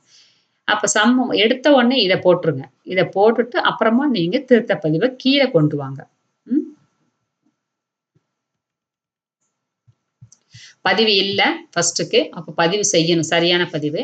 2வது பார்த்தீங்கன்னா, தவறா என்ன செஞ்சிருக்கிறீங்க? இயந்திரத்துல கொண்டு போய் தவறா பதிவு செஞ்சிருக்கிறீங்க. சரியான என்னது பழுதுபார்ப்புல பதிவு செய்யணும். இங்க பார்த்தீங்கன்னா, இந்த ரொக்கம் கேன்சல் ஆயிரும். இப்படியே ரொக்கம் கேன்சல் ஆயிரும். எது செய்யணும்? பழுதுபார்ப்பு செய்யணும். பழுதுபார்ப்பு கணக்கு. இயந்திரம் தப்பு பண்ணிட்டீங்க. இயந்திர பற்று இருக்கிறது வரவுக்கு எடுத்துட்டு வந்துட்டீங்க. இங்க பார்த்தீங்கன்னா, சம்பளம் தான் சரியானது. சம்பளம் ரொக்கம். காந்திராஜ் ரொக்கம். அப்ப ரொக்கத்த நீங்க கேன்சல் பண்ணிரு. 2 கரெக்ட்டா தானே இருக்குது. இத வந்து கேன்சல் பண்ணிட்டீங்கன்னா, சரியான என்ன சம்பளம் தான் சரியானது. சம்பள கணக்கு பற்று. தப்பா பார்த்தீங்கன்னா, காந்திராஜ் இருக்குது. காந்திராஜ் பற்று இருக்கிறத கேன்சல் பண்ணி வரவுக்கு எடுத்துட்டு வந்திருக்கிறீங்க. சரியா? நிறுத்தி நிதானமா இத பார்த்துட்டு அப்புறமா திருத்த பதிவு போடுங்க. இது எல்லாத்துக்குமே இந்த மாரி கால்குலேஷன் இருக்கும் ஈஸியா. நெக்ஸ்ட் எடுத்துக்காட்டு 7. பின்வரும் பிழைகள் இருப்பாய்வு தயாரிக்கிறதுக்கு முன் சரியா? தயாரிக்கிறதுக்கு முன்னாடி கண்டறிஞ்சுட்டாங்க. திருத்துங்க. அங்கப்பனுக்கு 500 செலுத்தியது. அப்ப தவறுதலாக அங்கண்ணன் அப்படிங்கிற கணக்குல போய் வச்சுட்டீங்க. தவறான ஒரு நபர் சரியா? அவருடைய கணக்குல கொண்டோய் பற்று வச்சுட்டீங்க. இங்க பற்று தான் வச்சிருக்கிறீங்க. அங்கேயும் பற்று தான் வைக்கணும். ஆனா பெயர் மட்டும் மாற்றம் இருக்குது. எது சரியானது, எது தவறானதுன்னு கரெக்ட்டா புரிஞ்சுக்கோங்க. அங்கப்பன் சரியானது, அங்கண்ணன் தவறானது. அப்ப சரியானது யாரு? அங்கப்பன் தானே? அவர பற்று வச்சிருக்கோம். அங்கண்ணன் அப்படிங்கிறது தவறானது. ஸோ அத கேன்சல் பண்ணி வரவுக்கு எடுத்துட்டு வந்துட்டீங்க. நெக்ஸ்ட்டு அறைகளில் 750க்கு விற்றது. விற்பனை கணக்குல வரவு செஞ்சுட்டீங்க. இது சரக்குன்னு நெனச்சு விற்பனை கணக்குல கொண்டு வரவு வச்சுட்டீங்க. 750க்கு ரொக்க கணக்கு பற்று அறைகள்ன்னு எழுதியிருக்கணும். சரிங்களா? இங்க என்ன பண்ணிட்டீங்க? விற்பனை கணக்குன்னு எழுதிட்டீங்க. அத கேன்சல் பண்ணி பற்றுக்கு எடுத்துட்டு வந்துரும். இப்ப விற்பனை கணக்கு பற்று, அரைகலன் கணக்கு வரவு. 3வது கொஞ்சம் வித்தியாசமா இருக்கும். பாக்கியாவிடமிருந்து சரக்கு 2100க்கு வாங்கியது. அப்ப வாங்கும்பொழுது கொள்முதல் கணக்கு பற்று பாக்கியா. சரியா? கொள்முதல் கணக்கு பற்று பாக்கியா. தவறாக விற்பனையில எழுதிட்டீங்க. கொள்முதலுக்கு பதிலாக விற்பனை ஏட்ல போய் எழுதிட்டீங்க. அப்ப பாக்கியா கணக்கு பற்று விற்பனைன்னு எழுதி வச்சிருக்கிறீங்க. சரியா? அப்ப அத எப்படி கேன்சல் பண்றது? பாரு 3வது பாக்கியா விற்பனை அப்படிங்கிறது தவறானது. இங்க சரியான என்னது? கொள்முதல் பாக்கியா. கரெக்ட்டா? கொள்முதல் பாக்கியா தான் கரெக்ட்டு. தவறானது பற்றும் தப்பு, வரவும் தப்பு. 2மே தப்பு உங்களுக்கு. அப்ப பாக்கியாவ கேன்சல் பண்ணி வரவுக்கு எடுத்துட்டு வா. விற்பனைய கேன்சல் பண்ணி பற்றுக்கு எடுத்துட்டு போகணும். சரிங்களா? இதுதான் எழுதியிருக்கிறாங்க. இந்த கொள்முதல் அப்படிங்கிறது சரியான பதிவு. கொள்முதல் எழுதிக்கோ. இந்த பாக்கியா அப்படிங்கிறது சரியானது தான். பாக்கியாவ இங்க கொண்டு வந்துரு. இந்த பாக்கியாவ கேன்சல் பண்ணி பற்று கேன்சல் பண்ணி வரவுக்கு எடுத்துட்டு வா. இந்த விற்பனைய கேன்சல் பண்ணி பற்றுக்கு எடுத்துட்டு வா. அப்ப இங்க கொள்முதல், விற்பனை 2 பாக்கியா வரும். கரெக்ட்டா? இந்த சரியான பாக்கியா வரும். இந்த கேன்சல் பண்ண பாக்கியா வரும். இப்ப 2 பாக்கியாவும் சேர்ந்து ஒரே தொகையா போட்டீங்க 4200. புரிஞ்சுதாம்மா? இங்க பார்த்தீங்கன்னா, கொள்முதல் தான் சரியானது. விற்பனை பார்த்தீங்கன்னா, வரவுல இருக்கு கேன்சல் பண்ணி பற்றுக்கு எடுத்துட்டு வந்திருக்கிறீங்க. தப்பு தானே அது. அதனால கேன்சல் பண்ணி பற்றுக்கு எடுத்துட்டு வந்தீங்க. அதனால இது மட்டும் தான் உங்களுக்கு வித்தியாசமா இருக்கும். ஒரு தடவைக்கு 2 தடவ சொல்லி பார்த்தீங்கன்னா, கரெக்ட்டா புரியும். சரியான பதிவ கரெக்ட்டா அப்படியே போட்டுருங்க. கொள்முதல அப்படியே எடுத்துட்டு வந்துரு. பாக்கியாவ அப்படியே எடுத்துட்டு வா. இங்க 2100ன்னு தான் இருக்கும். சரிங்களா? 2100 தான் இருக்கும். இந்த பாக்கியாவ கேன்சல் பண்ணி பற்றுல உள்ளது வரவுக்கு எடுத்துட்டு வந்தீங்கன்னா, திருப்பி ஒரு 2100 வருமா? மொத்தமா 4200. இந்த வரவுல இருக்கிற விற்பனைய கேன்சல் பண்ணி பற்றுக்கு எடுத்துட்டு வந்துட்டீங்க இந்த இடத்துல. சரியா? இப்ப உங்களுக்கு புரிஞ்சிருக்கும். 4வது பார்த்தீங்கன்னா, இயந்திரம் நிறுவுவதற்கு செலுத்திய கூலி. அப்ப நிறுவுவதற்கு செலுத்திய கூலி, கூலி கணக்கில் பற்று வைக்கப்பட்டது. இயந்திரம் நிறுவுவதற்கு சரியா? இயந்திரம் பழுது பார்க்கவோ, அது இதுன்னு சொல்லிட்டு எதுவுமே நிறுவுவதற்கு புதுசா ஒரு இயந்திரம் வாங்கி ஃபிட்டிங் சார்ஜஸ் குடுத்துருக்கிறீங்க. அப்ப அது கூலி குடுத்தா, நீங்க இயந்திர கணக்கு பற்று, ரொக்க கணக்குன்னு எழுதணும். இங்க கூலி கணக்கு பற்றுன்னு எழுதி வச்சுக்கிறீங்க. இப்ப இயந்திர கணக்கு தான் கரெக்ட் இல்லையா? இங்க பாரு ரஃப் ஷீட்ல இயந்திர கணக்கு பற்று, ரொக்க கணக்கு வரவுன்னு தான் எழுதியிருக்கணும். ஆனா கூலி கணக்கு பற்று ரொக்கம் எழுதிட்டாங்க. இந்த ரொக்கம் கேன்சல் ஆயிருச்சு. இயந்திரம் சரியானது. இயந்திர கணக்கு பற்றுன்னு எழுதிரு. கூலி தப்பா போட்டுக்கிறீங்க பற்றுல. அத கேன்சல் பண்ணி வரவுக்கு எடுத்துட்டு வந்துரு. சரிங்களா? இப்போ இருப்பாய்வு தயாரிக்கும்போது என்ன பிழைகள் இருக்குது அப்படிங்கிறத பார்க்கலாம். இருப்பாய்வு தயாரிக்கும்போது ஒரு பக்க பிழைகளை திருத்தம் செய்தல். இதுலயும் ஒரு பக்க பிழைகள் என்ன அப்படின்னு பார்க்கலாம். இருப்பாய்வு தயாரிக்கும்போது பற்று இருப்புகளின் கூட்டுத்தொகையும், வரவு இருப்புகளின் கூட்டுத்தொகையும் வேறுபட்டால் இருப்பாய்வு சமநிலை எட்டாது. சரியா? டேலி ஆகாது. இது கணக்கு ஏடுகளின் பிழைகள் இருப்பதை காட்டுகிறது. இதன் விளைவாக இருப்பாய்வை முடிக்கும் முன் கணக்காளர் பிழையை கண்டறியலாம். அந்த நேரத்தில் கண்டறியும் பிழைகள் அதே நிலையிலேயே திருத்தம் செய்யப்படும். இந்த நிலையில் ஒரு பக்க பிழைகள் திருத்தும் முறை இருப்பாய்வு தயாரிக்கும் முன் பிழை திருத்தம் செய்வது போன்றதே ஆகும். எந்த பிரச்சனையும் இருக்காது. நம்ம தியரி மாரி எழுதி கேன்சல் பண்ணிறலாம். ஏடுகள் ஏடுகளில் குறிப்பேட்டு பதிவு ஏதும் செய்ய தேவையில்லை. குறிப்பேட்டு பதிவே தேவையில்லை. ஒரு பக்க பிழையாக இருந்தால். அப்போது பாதிக்கப்பட்ட கணக்கின் விளக்க குறிப்பு தருவதன் மூலமாக திருத்தம் செய்யப்படும். நம்ம ஃபர்ஸ்ட் ஒரு 5 எடுத்துக்காட்டு பார்த்தோம்ல அதேதான். எடுத்துக்காட்டு 8. அகிலாவிற்கு 1520 கடனுக்கு சரக்கு விற்றது. அப்ப என்ன பண்ணிருவீங்க? அகிலா கணக்கு பற்று, விற்பனை கணக்கு வரவு. கரெக்ட்டா? இந்த இடத்துல என்ன பண்ணியிருக்கிறாங்க? விற்பனை கணக்க பத்தி பேசவே இல்ல. அத மைண்ட் பண்ணாத விட்ரு. அவர் கணக்குன்னு மட்டும் தான் சொல்லியிருக்கிறாங்க. அகிலா கணக்குல 1520க்கு பதிலாக 1250ன்னு கம்மியா எழுதி வச்சுட்டாங்க. சரி, அகிலா கணக்கு பற்று தானே எழுதணும். பற்றுல எவ்வளவு எழுதணும்? 1520. ஆனா பற்றுல 1250 எவ்வளவு கம்மியா எழுதியிருக்கிறாங்க? 2க்குள்ள வேற்றுமை தொகை 1520லிருந்து 1250 கழிச்சீங்கன்னா 270. சரியா? பற்று வைக்கல, அத வச்சிருங்க. ஒரு பக்க பிழை தானே, அத தியரி மாரி எழுதிட்டீங்க. 2வது நரேந்திரனிடம் கடனுக்கு 5500க்கு சரக்கு கொள்முதல் செஞ்சிருக்கிறீங்க. அப்ப கொள்முதல் கணக்கு பற்று, நரேந்திரன் கணக்கு வரவு. அவர் கணக்கு நரேந்திரன் மட்டும் தான் பேசியிருக்காங்க. கொள்முதல பத்தி பேசல. அவர் கணக்கில் 5500க்கு பதிலாக 5050ன்னு போட்டு வச்சிருக்கிறீங்க. இங்கேயும் கம்மியா தான் போட்டிருக்கிறீங்க. எவ்வளவு கம்மியா போட்டிருக்கிறீங்க? 450. அந்த நரேந்திர கணக்கு வரவு தானே. அப்ப வரவு மறுபடியும் வச்சிருங்க. கீழ பார்த்தீங்கன்னா உங்களுக்கு புரியும். வரவு வச்சுட்டீங்க. 3வது ரவிவர்மாவிடமிருந்து கடனுக்கு 404க்கு அரைகலன் வாங்கியிருக்கிறீங்க. அரைகலன் வாங்கும் பொழுது அரைகலன் உள்வருகிறது. அரைகலன் கணக்கு பற்று, ரவிவர்மா கணக்கு வரவு. அரைகலன் கணக்கில் 440 என பற்று வைக்கப்பட்டுள்ளது. எவ்வளவு? 404 தான் எழுதியிருக்கணும். 440 ரூ. 36 பார்த்தீங்கன்னா, உங்களுக்கு அரைகலன் கணக்குல சரியா? வாங்கியது அப்படிங்கும்போது, அரைகலன் கணக்கு பற்று வச்சிருக்கணும். எவ்வளவு? 404. எவ்வளவு அதிகமாக பற்று வச்சிருக்கிறீங்க? 36 அதிகமாக பற்று வச்சிருக்கிறீங்க. அப்ப 36 கேன்சல் பண்ணி வரவு வச்சுரு. புரியுதா?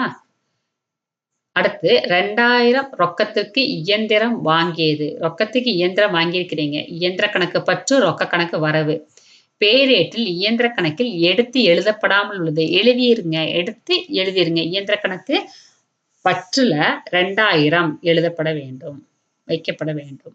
நெக்ஸ்ட் கொள்முதல் ஏட்டின் கூட்டுத்தொகை 899 முன் எடுத்து எழுதும்போது, முன்னாடி இருந்து எடுத்து எழுதும்போது 989 அப்படின்னு எழுதிட்டாங்க. எவ்வளவு அதிகமாக எழுதியிருக்கிறாங்க? ரூ.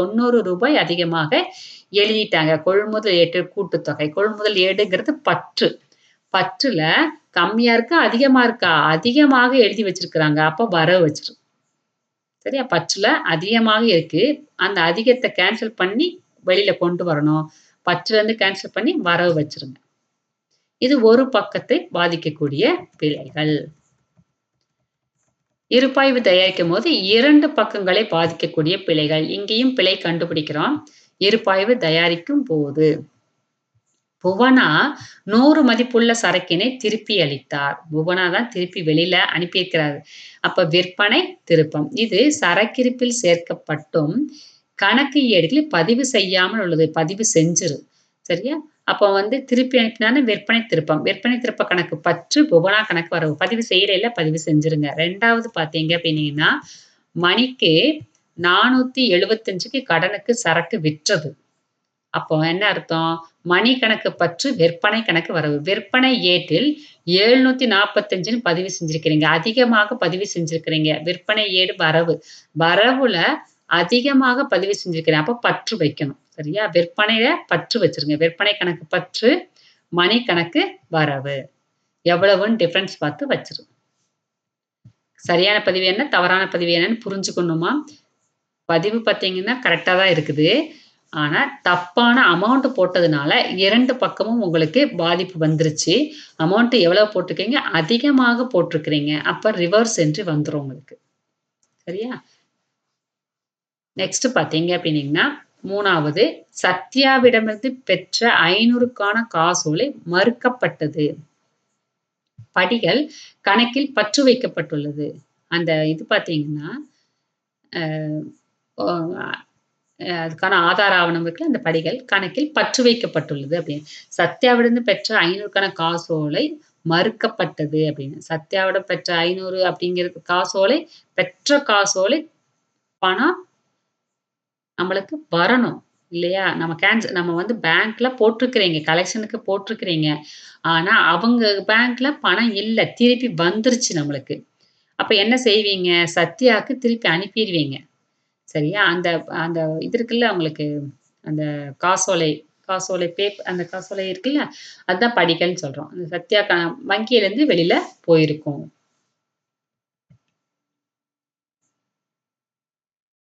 நெக்ஸ்ட்டு 4வது சொந்த உபயோகத்துக்காக உரிமையாளரால் ரொக்கம் 300 எடுக்கப்பட்டது அப்படிங்கிறது எடுப்பு. எடுப்பு கணக்கு பற்று, ரொக்க கணக்கு வரவு. ஆனா கூலி கணக்குல பற்று வச்சிருக்கிறாங்க.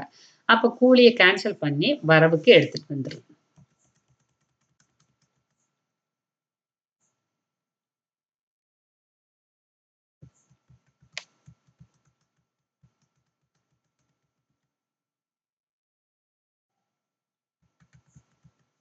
இது ரஃப் செட் குடுத்துருக்காங்க. கேன்சல் பண்ணி கொண்டு வந்துக்கோங்க. நெக்ஸ்ட் இருப்பாய்வு தயாரித்ததுக்கு பின்னாடி, இறுதி கணக்குக்கு முன்னாடி பிழைகள் ஏற்பட்டது அப்டின்னீங்கன்னா, அது என்ன பண்ணுவாங்க? இருப்பாய்வு தயாரிக்கும்போது உங்களுக்கு இருப்பாய்வு உடன்படவிடை வில்லை என்றால், அது வந்து வேற்றுமை தொகையை அனாமத்து கணக்கில் வைத்திருப்பர். அதற்கு பிறகு இறுதி கணக்கை தயாரிக்கிறதுக்கு முன்னாடி குறிப்பேட்டு பதிவு, பேரேட்டு பதிவு, கூட்டல்கள், இருப்பு கட்டுதல்கள் எல்லாத்தையுமே சரி முன் தூக்கி எழுதுறது எல்லாமே பார்த்து கூர்ந்தாய்வு செஞ்சு பிழைகளை கண்டுபிடிச்சுருவாங்க.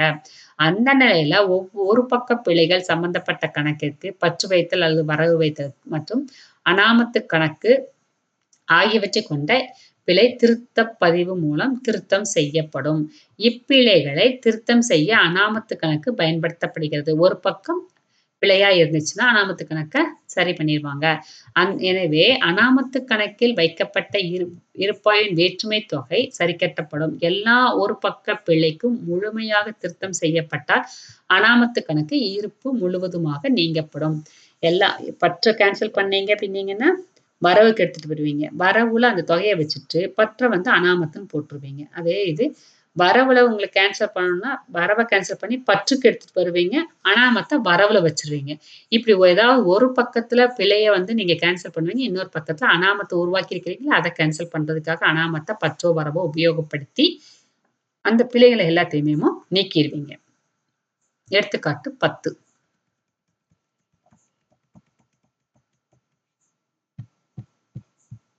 அருணுக்கு 152க்கு கடனுக்கு சரக்கு வித்திருக்கிறீங்க. அப்ப அருண் கணக்கு பற்று விற்பனை கணக்கு வரவு. கரெக்ட்டா? அருணின் கணக்கில் 125 என எடுத்தெழுதப்பட்டது. கம்மியாக எடுத்து எழுதியிருக்கிறாங்க. புரிஞ்சதாம்மா? அருண் கணக்குல கம்மியாக எடுத்து எழுதியிருக்காங்க. அப்ப அருண் கணக்கு பற்று தானே. அப்ப மறுபடியும் பற்று வச்சுருங்க. எவ்வளவு பற்று வைக்கணும்? 152க்கும் 125க்கும் உள்ள வேற்றுமை தொகை 27.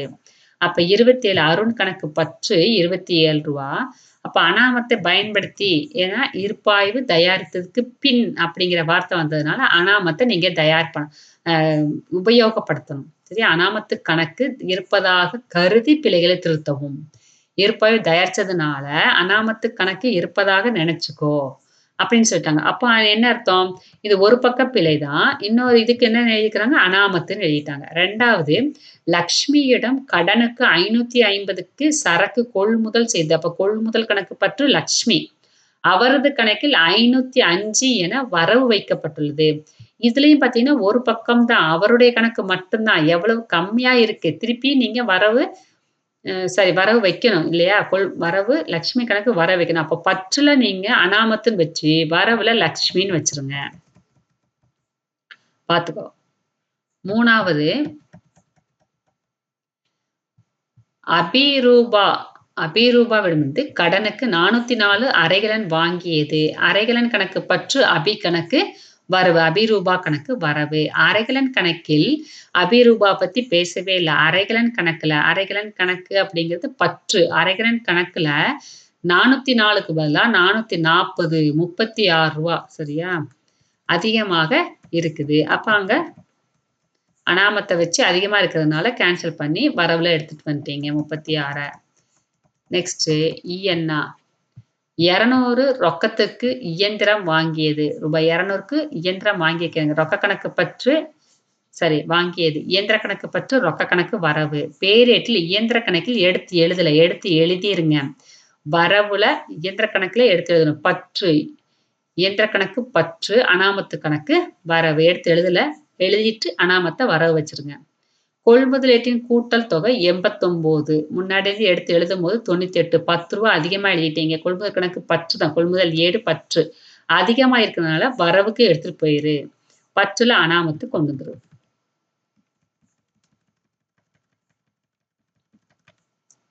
பாரு. பற்றுல அனாமத்து கொண்டிருக்கிறாங்க.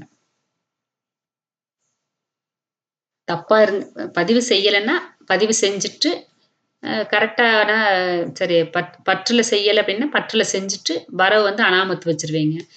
வரவுல நீங்க பதிவு செய்யலைன்னா வரவுல பதிவு செஞ்சுட்டு பற்று அனாமத்து வச்சிருங்க. சரிங்களா? தவறா இருந்துச்சுன்னா அதை கேன்சல் பண்ணி ஆப்போசிட்டா இருக்கக்கூடிய அந்த என்ட்ரி போட்டுட்டு மீதி உள்ளதுக்கு அனாமத்துன்னு போட்டா போதும். நெக்ஸ்ட் எடுத்துக்காட்டு 11. பின்வரும் பிழைகளை இருப்பாய்வு தயாரித்ததுக்கு அப்புறமா அனாமத்து கணக்கு இருப்பதாக கருதி பிழைகளை குறிப்பேட்டு பதிவுகள் கொடுத்து திருத்தம் செய்கன்னு சொல்லிட்டாங்க. கொள்முதலேட்டின் மொத்தம் 100 குறைவா இருக்கு. கொள்முதலீடு பற்று 100 குறைவா இருக்குன்னா கொள்முதல் கணக்கு பற்று, அனாமத்து கணக்கு வரவு. கீழே பார்த்துக்கோ. கொள்முதல் கணக்கு பற்று, அனாமத்து வரவு. 2வது கொள்முதலேட்டின் பற்று பக்கம் உள்ள தள்ளுபடி. சரி ரொக்க ஏட்டில் பற்று பக்கம் உள்ள தள்ளுபடி. பற்று பக்கம் அளித்த தள்ளுபடி இருக்கும். வரவு பக்கம் பெற்ற தள்ளுபடி இருக்கும். சரியா? பற்றுங்கிறது அளித்த தள்ளுபடி. கூட்டல் தொகை 575 பேரேட்டில் எடுத்து எழுதல. அப்ப எடுத்து எழுதணும். என்ன தள்ளுபடியில? அளித்த தள்ளுபடி. அப்ப அளித்த தள்ளுபடி கணக்கு பற்று, அனாமத்து கணக்கு வரவு. பார்த்துக்கோ. அளித்த தள்ளுபடி கணக்கு பற்று, அனாமத்து கணக்கு வரவு. 3வது விற்பனை ஏட்டின் ஒரு பக்கம் கூட்டல் தொகை. விற்பனை ஏட்டின் ஒரு பக்கத்துல இருக்கக்கூடிய கூட்டல் தொகை 5975. அடுத்த பக்கத்தில் எடுத்து எழுதும் போது 5795. அப்போ எவ்வளவு எழுதியிருக்காங்க? கம்மியாக எழுதியிருக்கிறாங்க. 5975 5795 கம்மியா எழுதி வச்சிருக்கிறாங்க. அப்போ விற்பனை கணக்க கம்மியாக எழுதியிருக்கிறாங்க. விற்பனை கணக்கு அப்படியே வரவு எழுதி 180 வரவு அனாமத்து பற்று. 4வது சம்பளம் 1800 பேரேட்டில் 18,000 எழுதியிருக்கிறாங்க. சம்பள கணக்கு பற்றுல போய் 1800க்கு 18,000 எழுதிட்டாங்க. அப்ப சம்பள கணக்கு பற்று. அதனால கேன்சல் பண்ணி வரவுக்கு எடுத்துட்டு வரணும் நீங்க. பற்றுல அனாமத்து வச்சு வரவுல நீங்க 2க்குள்ள வேற்றுமை தொகையை எழுதியிருக்கணும். பார்த்துக்கோ. அனாமத்து கணக்கு பற்று, சம்பள கணக்கு வரவு 2க்குள்ள வேற்றுமை தொகையை எழுதியிருப்பீங்க. நெக்ஸ்ட் பார்த்தீங்க அப்படின்னீங்கன்னா லாஸ்ட் முகிலனிடமிருந்து கடனுக்கு 150 சரக்கு வாங்கியது. கொள்முதல் கணக்கு பற்று முகிலன் கணக்கு. முகிலன் கணக்கில் 1500 என எடுத்து எழுதியிருக்கிறாங்க. புரியுதா? வரவுல முகிலன் கணக்கு வரவுல 2க்குள்ள வேற்றுமை தொகை 1350 அதிகமா எழுதிக்கிறாங்க. அப்ப கேன்சல் பண்ணி வரவை கேன்சல் பண்ணி பற்றுக்கு எடுத்துட்டு வந்துரு. வரவுல அனாமத்து அப்படின்னு போடணும். முகிலன் கணக்கு பற்று, அனாமத்து கணக்கு வரவு. வரவுல அதிகமா இருக்கிறதுனால முகிலனை கேன்சல் பண்ணி பற்றுக்கு எடுத்துட்டு வந்திருக்கிறீங்க. சரிங்களா?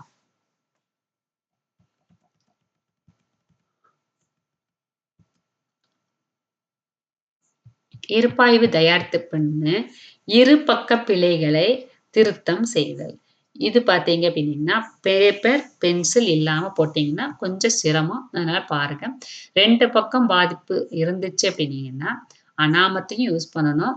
நெக்ஸ்ட் பார்த்தீங்கன்னா கேன்சல் பண்ணி நீங்க கொண்டு வருவீங்க. இந்த நிலையில் இருபக்க பிழைகள் திருத்தப்பதிவு மூலம் ஒரு கணக்கை பற்று வைத்து மற்றொரு கணக்கை வரவு வைத்தும் திருத்தம் செய்யப்படுகிறது. இப்பிழைகள் இருப்பாய்வில் சமன்படுதலை பாதிக்காததால் குறிப்பேட்டு பதிவுகளில் அனாமத்து கணக்கு பயன்படுத்துவது இல்லை. குறிப்பேட்டு பதிவுல வச்சு நீங்க சரி பண்ண முடியாது. அப்ப அங்க பயன்படுத்துவதில்லை. ஆகவே இரு பக்க பிழைகளை திருத்தம் செய்வதற்குரிய குறிப்பேட்டு பதிவுகள் இருப்பாய்வு தயாரிக்கிறதுக்கு முன் திருத்தம் செய்யும் போது இருப்பாய்வு தயாரித்ததற்கு பின் திருத்தம் செய்யும் போதும் ஒன்றாகவே இருக்கும்.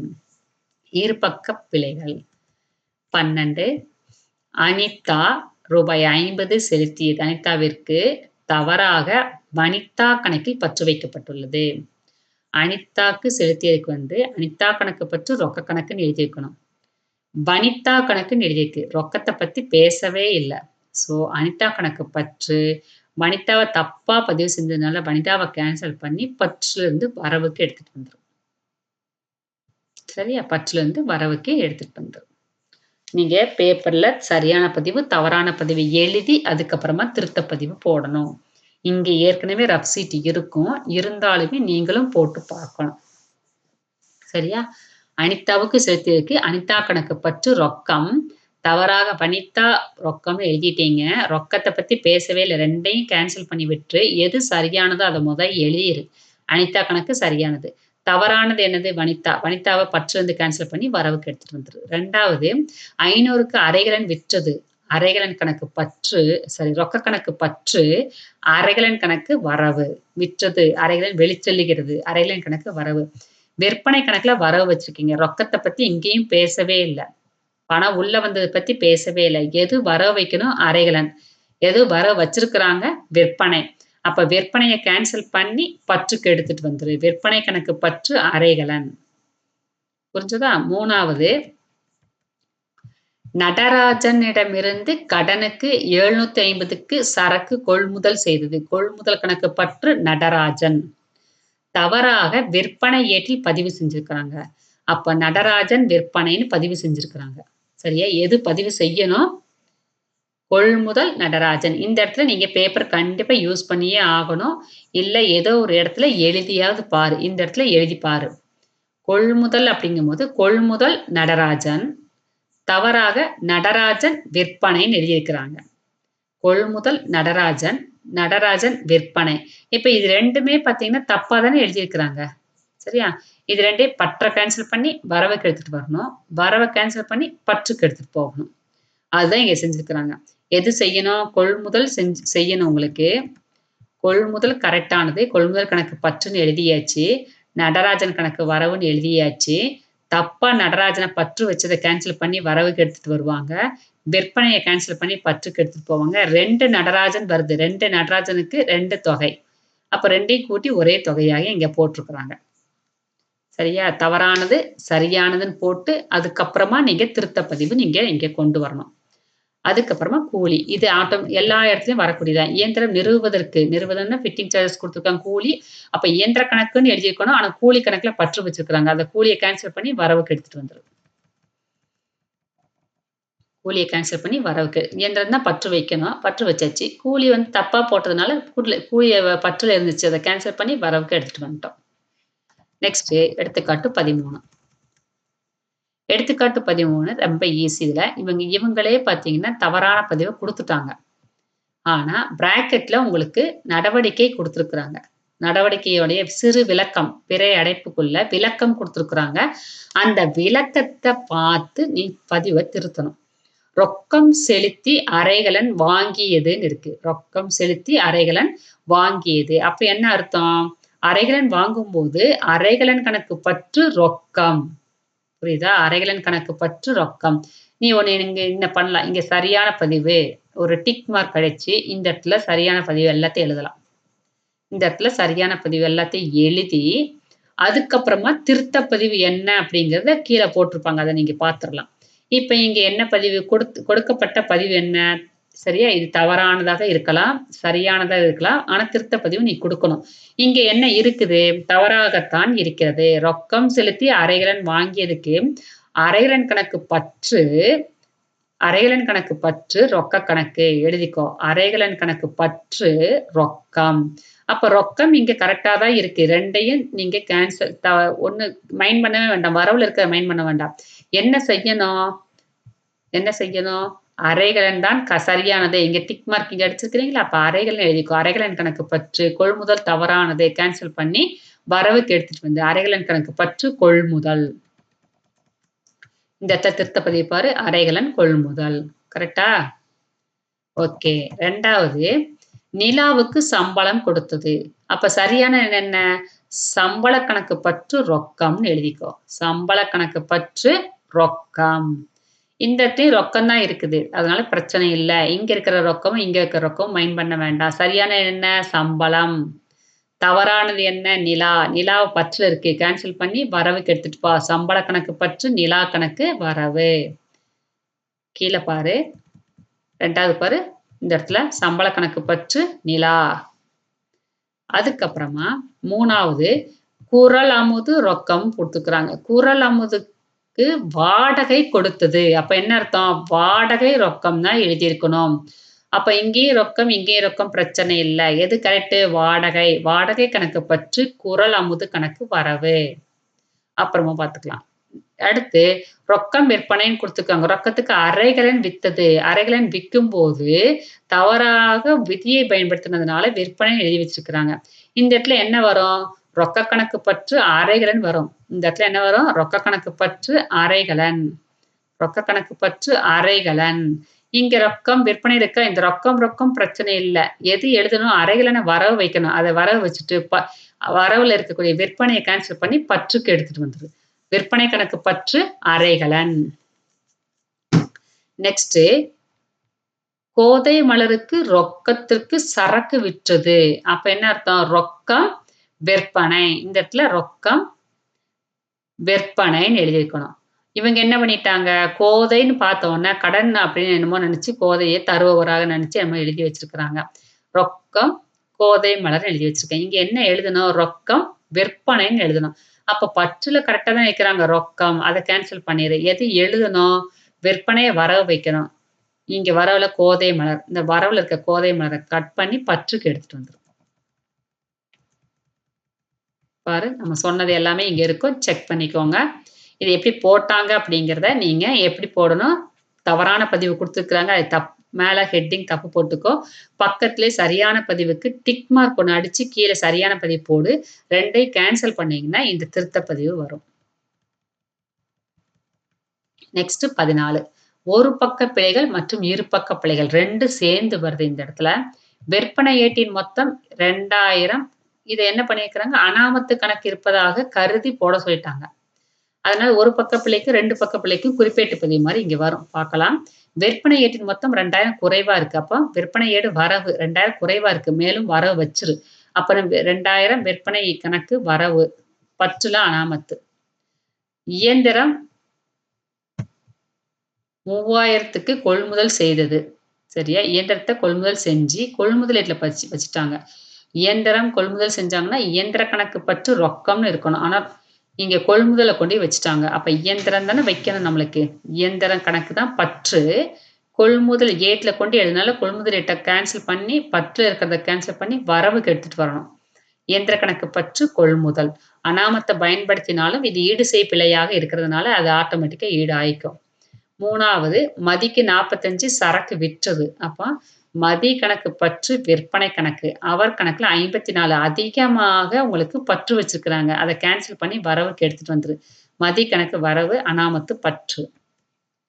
4 கொள்முதல் திருப்பை ஏட்டின் மொத்தம் 200 அதிகமாக இருக்குது. கொள்முதல் திருப்பை ஏடு அப்படிங்கிறது வரவுல அதிகமாக இருக்கு. அத கேன்சல் பண்ணி பற்றுக்கு எடுத்துட்டு வா. கொள்முதல் திருப்ப கணக்கு பற்று வரவுல அனாமத்து. சரியா? நெக்ஸ்ட் 5 பார்த்தீங்கன்னா, விற்பனை ஏட்டின் கூட்டல் தொகை. விற்பனை ஏடு வரவு 1122 பேரேட்ல அதிகமாக போட்டு வச்சிருக்கிறாங்க. அப்ப அத கேன்சல் பண்ணி பற்றுக்கு எடுத்துட்டு வந்துரு. வரவுல அனாமத்து. பார்த்துக்கோங்க. சரியா? கரெக்ட்டா இருக்கும். நெக்ஸ்ட் 15 ஒரு பக்க பிழைகளும், இரு பக்க பிழைகளும் அனாமத்த பயன்படுத்தணும். ஆனா அனாமத்துடைய இருப்பையும் குடுத்து வச்சிருக்கிறாங்க இங்க. சரியா? கூட்டல் தொகை பார்த்தீங்கன்னா 308 இருப்பாக இருந்துச்சு. அனாமத்த தொகையும் குடுத்துட்டாங்க. இது வந்து நம்ம பேரீட்டு கணக்க பயன்படுத்தி நம்ம கொண்டு வரணும் இந்த இடத்துல. கடனுக்கு மேகலாவுக்கு 102 சரக்கு விற்றது. மேகலாக்கு கடன் விற்பனை செஞ்சிருக்கிறோம். அப்ப என்ன அர்த்தம்? மேகலா கணக்கு பற்று விற்பனை கணக்கு. பேரேட்டில் மேகலாவின் கணக்கில் 120 அதிகமாக பதிவு செஞ்சிருக்கிறீங்க. மேகலா கணக்கு பற்றுல அதிகமாக பதிவு செஞ்சிருக்கிறீங்க. அப்ப மேகலா கணக்க கேன்சல் பண்ணி வரவுக்கு எடுத்துட்டு வந்து பற்றுல அனாமத்துன்னு போட்டுக்கோ. இந்த இடத்துல போட்டுருக்குறாங்க. சரியா? 2வது அளித்த தள்ளுபடி கூட்டல் தொகை 100. பேரேட்ல பெற்ற தள்ளுபடி கணக்குல எழுதி வச்சிருக்கிறாங்க. அளித்த தள்ளுபடி பற்று. சரியா? பற்றுல உங்களுக்கு ரூ. 100 மாத கூட்டுத்தொகை ரூ. 100 ரூ. 100. பேரேட்ல பார்த்தீங்கன்னா பெற்ற தள்ளுபடி. அப்ப அளித்த தள்ளுபடி எழுதணும் ரூ. 100. அத எழுதிரு. பேரேட்ல எழுதினத கேன்சல் பண்ணி நீங்க மறுபடியும் பற்று பெற்ற தள்ளுபடி வரவு அத கேன்சல் பண்ணி பற்றுக்கு எடுத்துட்டு வா. ஏற்கனவே அளித்த தள்ளுபடி பற்றுல எழுதணும். எழுதாம இருக்கிறீங்க. அத எழுதிக்கோ. பெற்ற தள்ளுபடி எழுதி வச்சுக்கோங்க. அத கேன்சல் பண்ணி பற்றுக்கு எடுத்துட்டு வந்துட்டீங்க. வரவுல அனாமத்து. அனாமத்த பயன்படுத்த சொன்னதுனால நீங்க அனாமத்து போட்டு தான் ஆகணும். நெக்ஸ்ட் 3வது பார்த்தீங்க அப்படின்னீங்கன்னா, மன்னன் மன்னனுக்கு வந்து 275 செலுத்தியது கண்ணன் கணக்கில் வரவு வச்சிருக்கிறாங்க. மன்னனுக்கு செலுத்தியது ம மன்னன் 275 செலுத்தியிருக்கிறாரு. கண்ணன் கணக்கில் வரவு வச்சுட்டாங்க. அப்ப கண்ணன் கணக்குல உங்களுக்கு கேன்சல் பண்ணி பற்றுல எடுத்துட்டு வருவீங்க. சரியா? மன்னன வரவு வச்சுட்டீங்க. கண்ணன பற்று வச்சு மன்னன வரவு வச்சுட்டீங்க. நெக்ஸ்ட் அலுவலக உபயோகத்துக்காக எழுதுபொருள் ரூ. 26க்கு வாங்கியிருக்கிறீங்க. எழுதுபொருள் கணக்கு பற்று ரொக்கம். ரொக்க ஏட்டில் பதிவு எடுத்தெழுதப்படவில்லை. அதை எடுத்து எழுதிருங்க நீங்க. எழுத்து எழுதினீங்க வேலை முடிஞ்சது. நெக்ஸ்ட் கொள்முதல் ஏட்டில் 100 குறைவாக இருக்கு. கொள்முதல்ல பற்று குறைவா இருக்கு. பற்று வச்சிருங்க. வரவ அனாமத்து கணக்கு வச்சிருங்க. எழுதுபொருள் வந்து எழுதிட்டீங்க. எழுதிட்டு அனாமத்து. இங்க வந்து கொள்முதல் பற்று வச்சு அனாமத்து. இப்போ அனாமத்து கணக்கு 308 இருப்பு இருக்குதுன்னு சொல்லிட்டாங்க. 308 போட்டுட்டு, இப்ப நீங்க அனாமத்துன்னு ஒரு கணக்க ஆரம்பிக்கிறீங்க. ஆரம்பிச்சு, அனாமத்து கணக்கு பற்றுல மேகலான்னு எழுதுறீங்க. அனாமத்து கணக்கு வரவுல இது 2யும் எழுதுவீங்க. அனாமத்து கணக்கு இதுல இல்ல. அதனால விட்டுருங்க. இங்க அனாமத்து கணக்கு வரவுல போய் எழுதுபொருள்னு எழுதுவீங்க. நெக்ஸ்ட் அனாமத்து கணக்கு வரவுல போய் கொள்முதல்னு எழுதுவீங்க. இது எல்லாத்தையும் எழுதி டோட்டல் போட்டீங்கன்னா 2மே டேலி ஆகும். சரியா? டேலி ஆகணும். ஏன் வந்து அனாமத்த பயன்படுத்துறீங்கன்னா, இருப்பாய்வு தயாரிச்சுட்டோம். அங்க பிழை இருந்துச்சு. அப்ப தற்காலிகமாக ஒரு கணக்க ஆரம்பிச்சுட்டீங்க. அந்த கணக்க நீங்க டேலி பண்ணணும். அது தற்காலிகமான கணக்கு தானே டேலி பண்ணணும். அப்ப பிழைய நம்ம கண்டுபிடிச்சுட்டோம். பிழைய கண்டுபிடிச்சதுனால, அந்த பிழைய வந்து ஒரு பக்க பிழையா இருந்தாலும் சரி, இரு பக்க பிழையா இருந்தாலும் சரி, அனாமத்த நீங்க பயன்படுத்தி, அந்த அனாமத்த நீங்க கேன்சல் பண்ணி, இங்க அனாமத்து கணக்குன்னு ஒண்ணு தயார் பண்ணி கேன்சல் பண்ணிட்டீங்க. சரியா? இப்ப பிழைய நம்ம எப்படி கண்டுபிடிச்சோம் அப்படிங்கிறது உங்களுக்கு புரிஞ்சிருக்கும். இறுதி கணக்கு தயாரித்ததுக்கு பின்னாடி பிழைகளை கண்டறிந்து திருத்தம் செய்யலாம். சமன்படாத போது நேரமின்மை மற்றும் அவசரமாக இறுதி கணக்கு முடிக்கணும்னு ஒரு காரணத்தினால கணக்காளர் பிழையை திருத்தம் செய்யாமல் விடலாம். அவ்வாறாக சூழ்நிலைகள் இருப்பாய் வேறுபாட்டு தொகை அனாமத்து கணக்குன்னு ஒண்ணு பற்று அல்லது வரவு அப்படின்னு இருக்கும். அந்த இருப்புநிலை குறிப்பில் சொத்துக்கள் பக்கம் காட்டப்படும். பற்றாக இருந்துச்சுன்னா சொத்துக்கள் பக்கம் கொண்டு போவீங்க. வரவாக இருந்துச்சுன்னா பொறுப்புக்கள் பக்கத்துல கொண்டு வருவீங்க. அதன் பின்பு அடுத்த கணக்காண்டில் கணக்காளர்கள் பிழைகள் கண்டறியப்பட்டு திருத்தம் செய்யப்படும். இவ்வாறு திருத்தப்படும் பிழைகள் பெயரளவு கணக்குகள இருக்குமேயானால் அவை நிறுவனத்தின் லாப நட்ட கணக்கை பாதிப்பதாக அமையும். எனவே பிழைகள் திருத்துவதற்காக அக்கணக்கினை பற்றோ அல்லது வரவோ வைப்பதற்கு மாறாக லாப நட்ட கணக்கிலேயே வந்து பற்றோ அல்லது வரவோ வச்சு சரி பண்ணிருவாங்க. ஒருவேளை திருத்தப்பட வேண்டிய பிழை ஒரு சொத்து கணக்கோ அல்லது ஆள்சார் கணக்காக இருந்துச்சுன்னா, அந்த திருத்தத்துக்காக சம்மந்தப்பட்ட சொத்துக்களையோ அல்லது ஆள்சார் கணக்கையோ பற்று வரவு மாத்தி மாத்தி வச்சு உங்களுக்கு கேன்சல் பண்ணிருவாங்க. சரிங்களா? நெக்ஸ்ட்டு இப்போது இருக்கிற சூழ்நிலையில கம்ப்யூட்டரைஸ்டா இருக்கும்போது, பிழைகள் அப்படிங்கிறது ஏற்படுவதற்கான அந்த வாய்ப்பு அப்படிங்கிறது ரொம்ப ரொம்ப கம்மி. சரியா? அதனால நேரமும் உங்களுக்கு ரொம்ப சுலபமாக உங்களுக்கு வேகமாக பதிவு செய்றதுனால நேரமும் மிச்சமாகுது. துல்லியமாக உறுதிப்படுத்துவதற்கு இவ்வாறு மயமாக்கப்படுவதனால் கூட்டல் பிழைகள், எடுத்து எழுதுவதில் இருக்கக்கூடிய பிழைகள் மற்றும் பகுதி விடுபிழைகள் போன்ற சில போன்றவை சில செய்பிழைகள் இந்த பிழைகள் எல்லாம் பார்த்தீங்கன்னா தவிர்க்கப்பட்ட போதிலும், வேறு என்ன பிழைகள் இருக்குன்னா, முழு விடுபிழை, நடவடிக்கையே எழுதாம முழுசா விட்டுர்றது. விதிப்பிழை அது வந்து உங்களுக்கு கம்ப்யூட்டரைஸ்ல பிரச்சனை உங்களுக்கு. இதுக்கு அதுக்கு சம்மந்தமே இல்ல. விதிய நம்ம தான் தவறா பயன்படுத்தியிருப்போம். குறிப்பேட்டில் தவறாக பதிவு செய்தல், குறிப்பேட்டில் தவறான தொகையை பதிவு செய்தல், குறிப்பேட்டில் தவறான கணக்கில் பதிவு செய்தல், இருமுறை பதிவு செய்தல்லாம் பார்த்தீங்கன்னா, நம்ம தான் அதில போஸ்டிங் குடுக்குறோம். அதனால அந்த இடத்துல நம்ம பிழை வருவதற்காக வாய்ப்புகள் இருக்குது. இருந்தாலும் 90% பிழைகள் ஏற்படாது. ஸோ, உங்களுக்கு இந்த இடத்துல பார்த்தீங்கன்னா, பிழைகள் அப்படிங்கிறத கொஞ்சம் தெளிவாகவே நிறுத்தி நிதானமாகவே நம்ம போயிருக்கிறோம். ஒரு தடவைக்கு 2 தடவ இந்த வீடியோவும், ஆடியோவும் கேளுங்க. இதில பார்த்தீங்கன்னா, உங்களுக்கு ஒன் வேர்ட் பார்த்தீங்கன்னா, உங்களுக்கு 10 ஒன் வேர்டும் பிளஸ் 2 மார்க், 3 மார்க் உங்களுக்கு டைரக்ட் கொஸ்டினும் அப்புறம் பயிற்சி கணக்குகள் பார்த்தீங்க அப்படின்னீங்கன்னா, 10 பயிற்சி கணக்குகள் உங்களுக்கு இருக்கும். 10, 11, 12, 13. 13 பயிற்சி கணக்குகள் உங்களுக்கு இருக்குது. இந்த 15 பயிற்சி எடுத்துக்காட்டுகள் உங்களுக்கு அங்க இருக்குது. அந்த 15 எடுத்துக்காட்டுல இருந்து அப்படியே உங்களுக்கு மோஸ்ட்லி பார்த்தீங்கன்னா, 99% அப்படியே தான் வரும். எடுத்துக்காட்டுகள் உங்களுக்கு தெளிவா புரிஞ்சிருச்சு அப்படின்னீங்கன்னா, பயிற்சி கணக்கும் உங்களுக்கு தெளிவா புரியும். சரிங்களா? தேங்க்ஸ்மா. இதோட இந்த லெசன் முடிஞ்சது.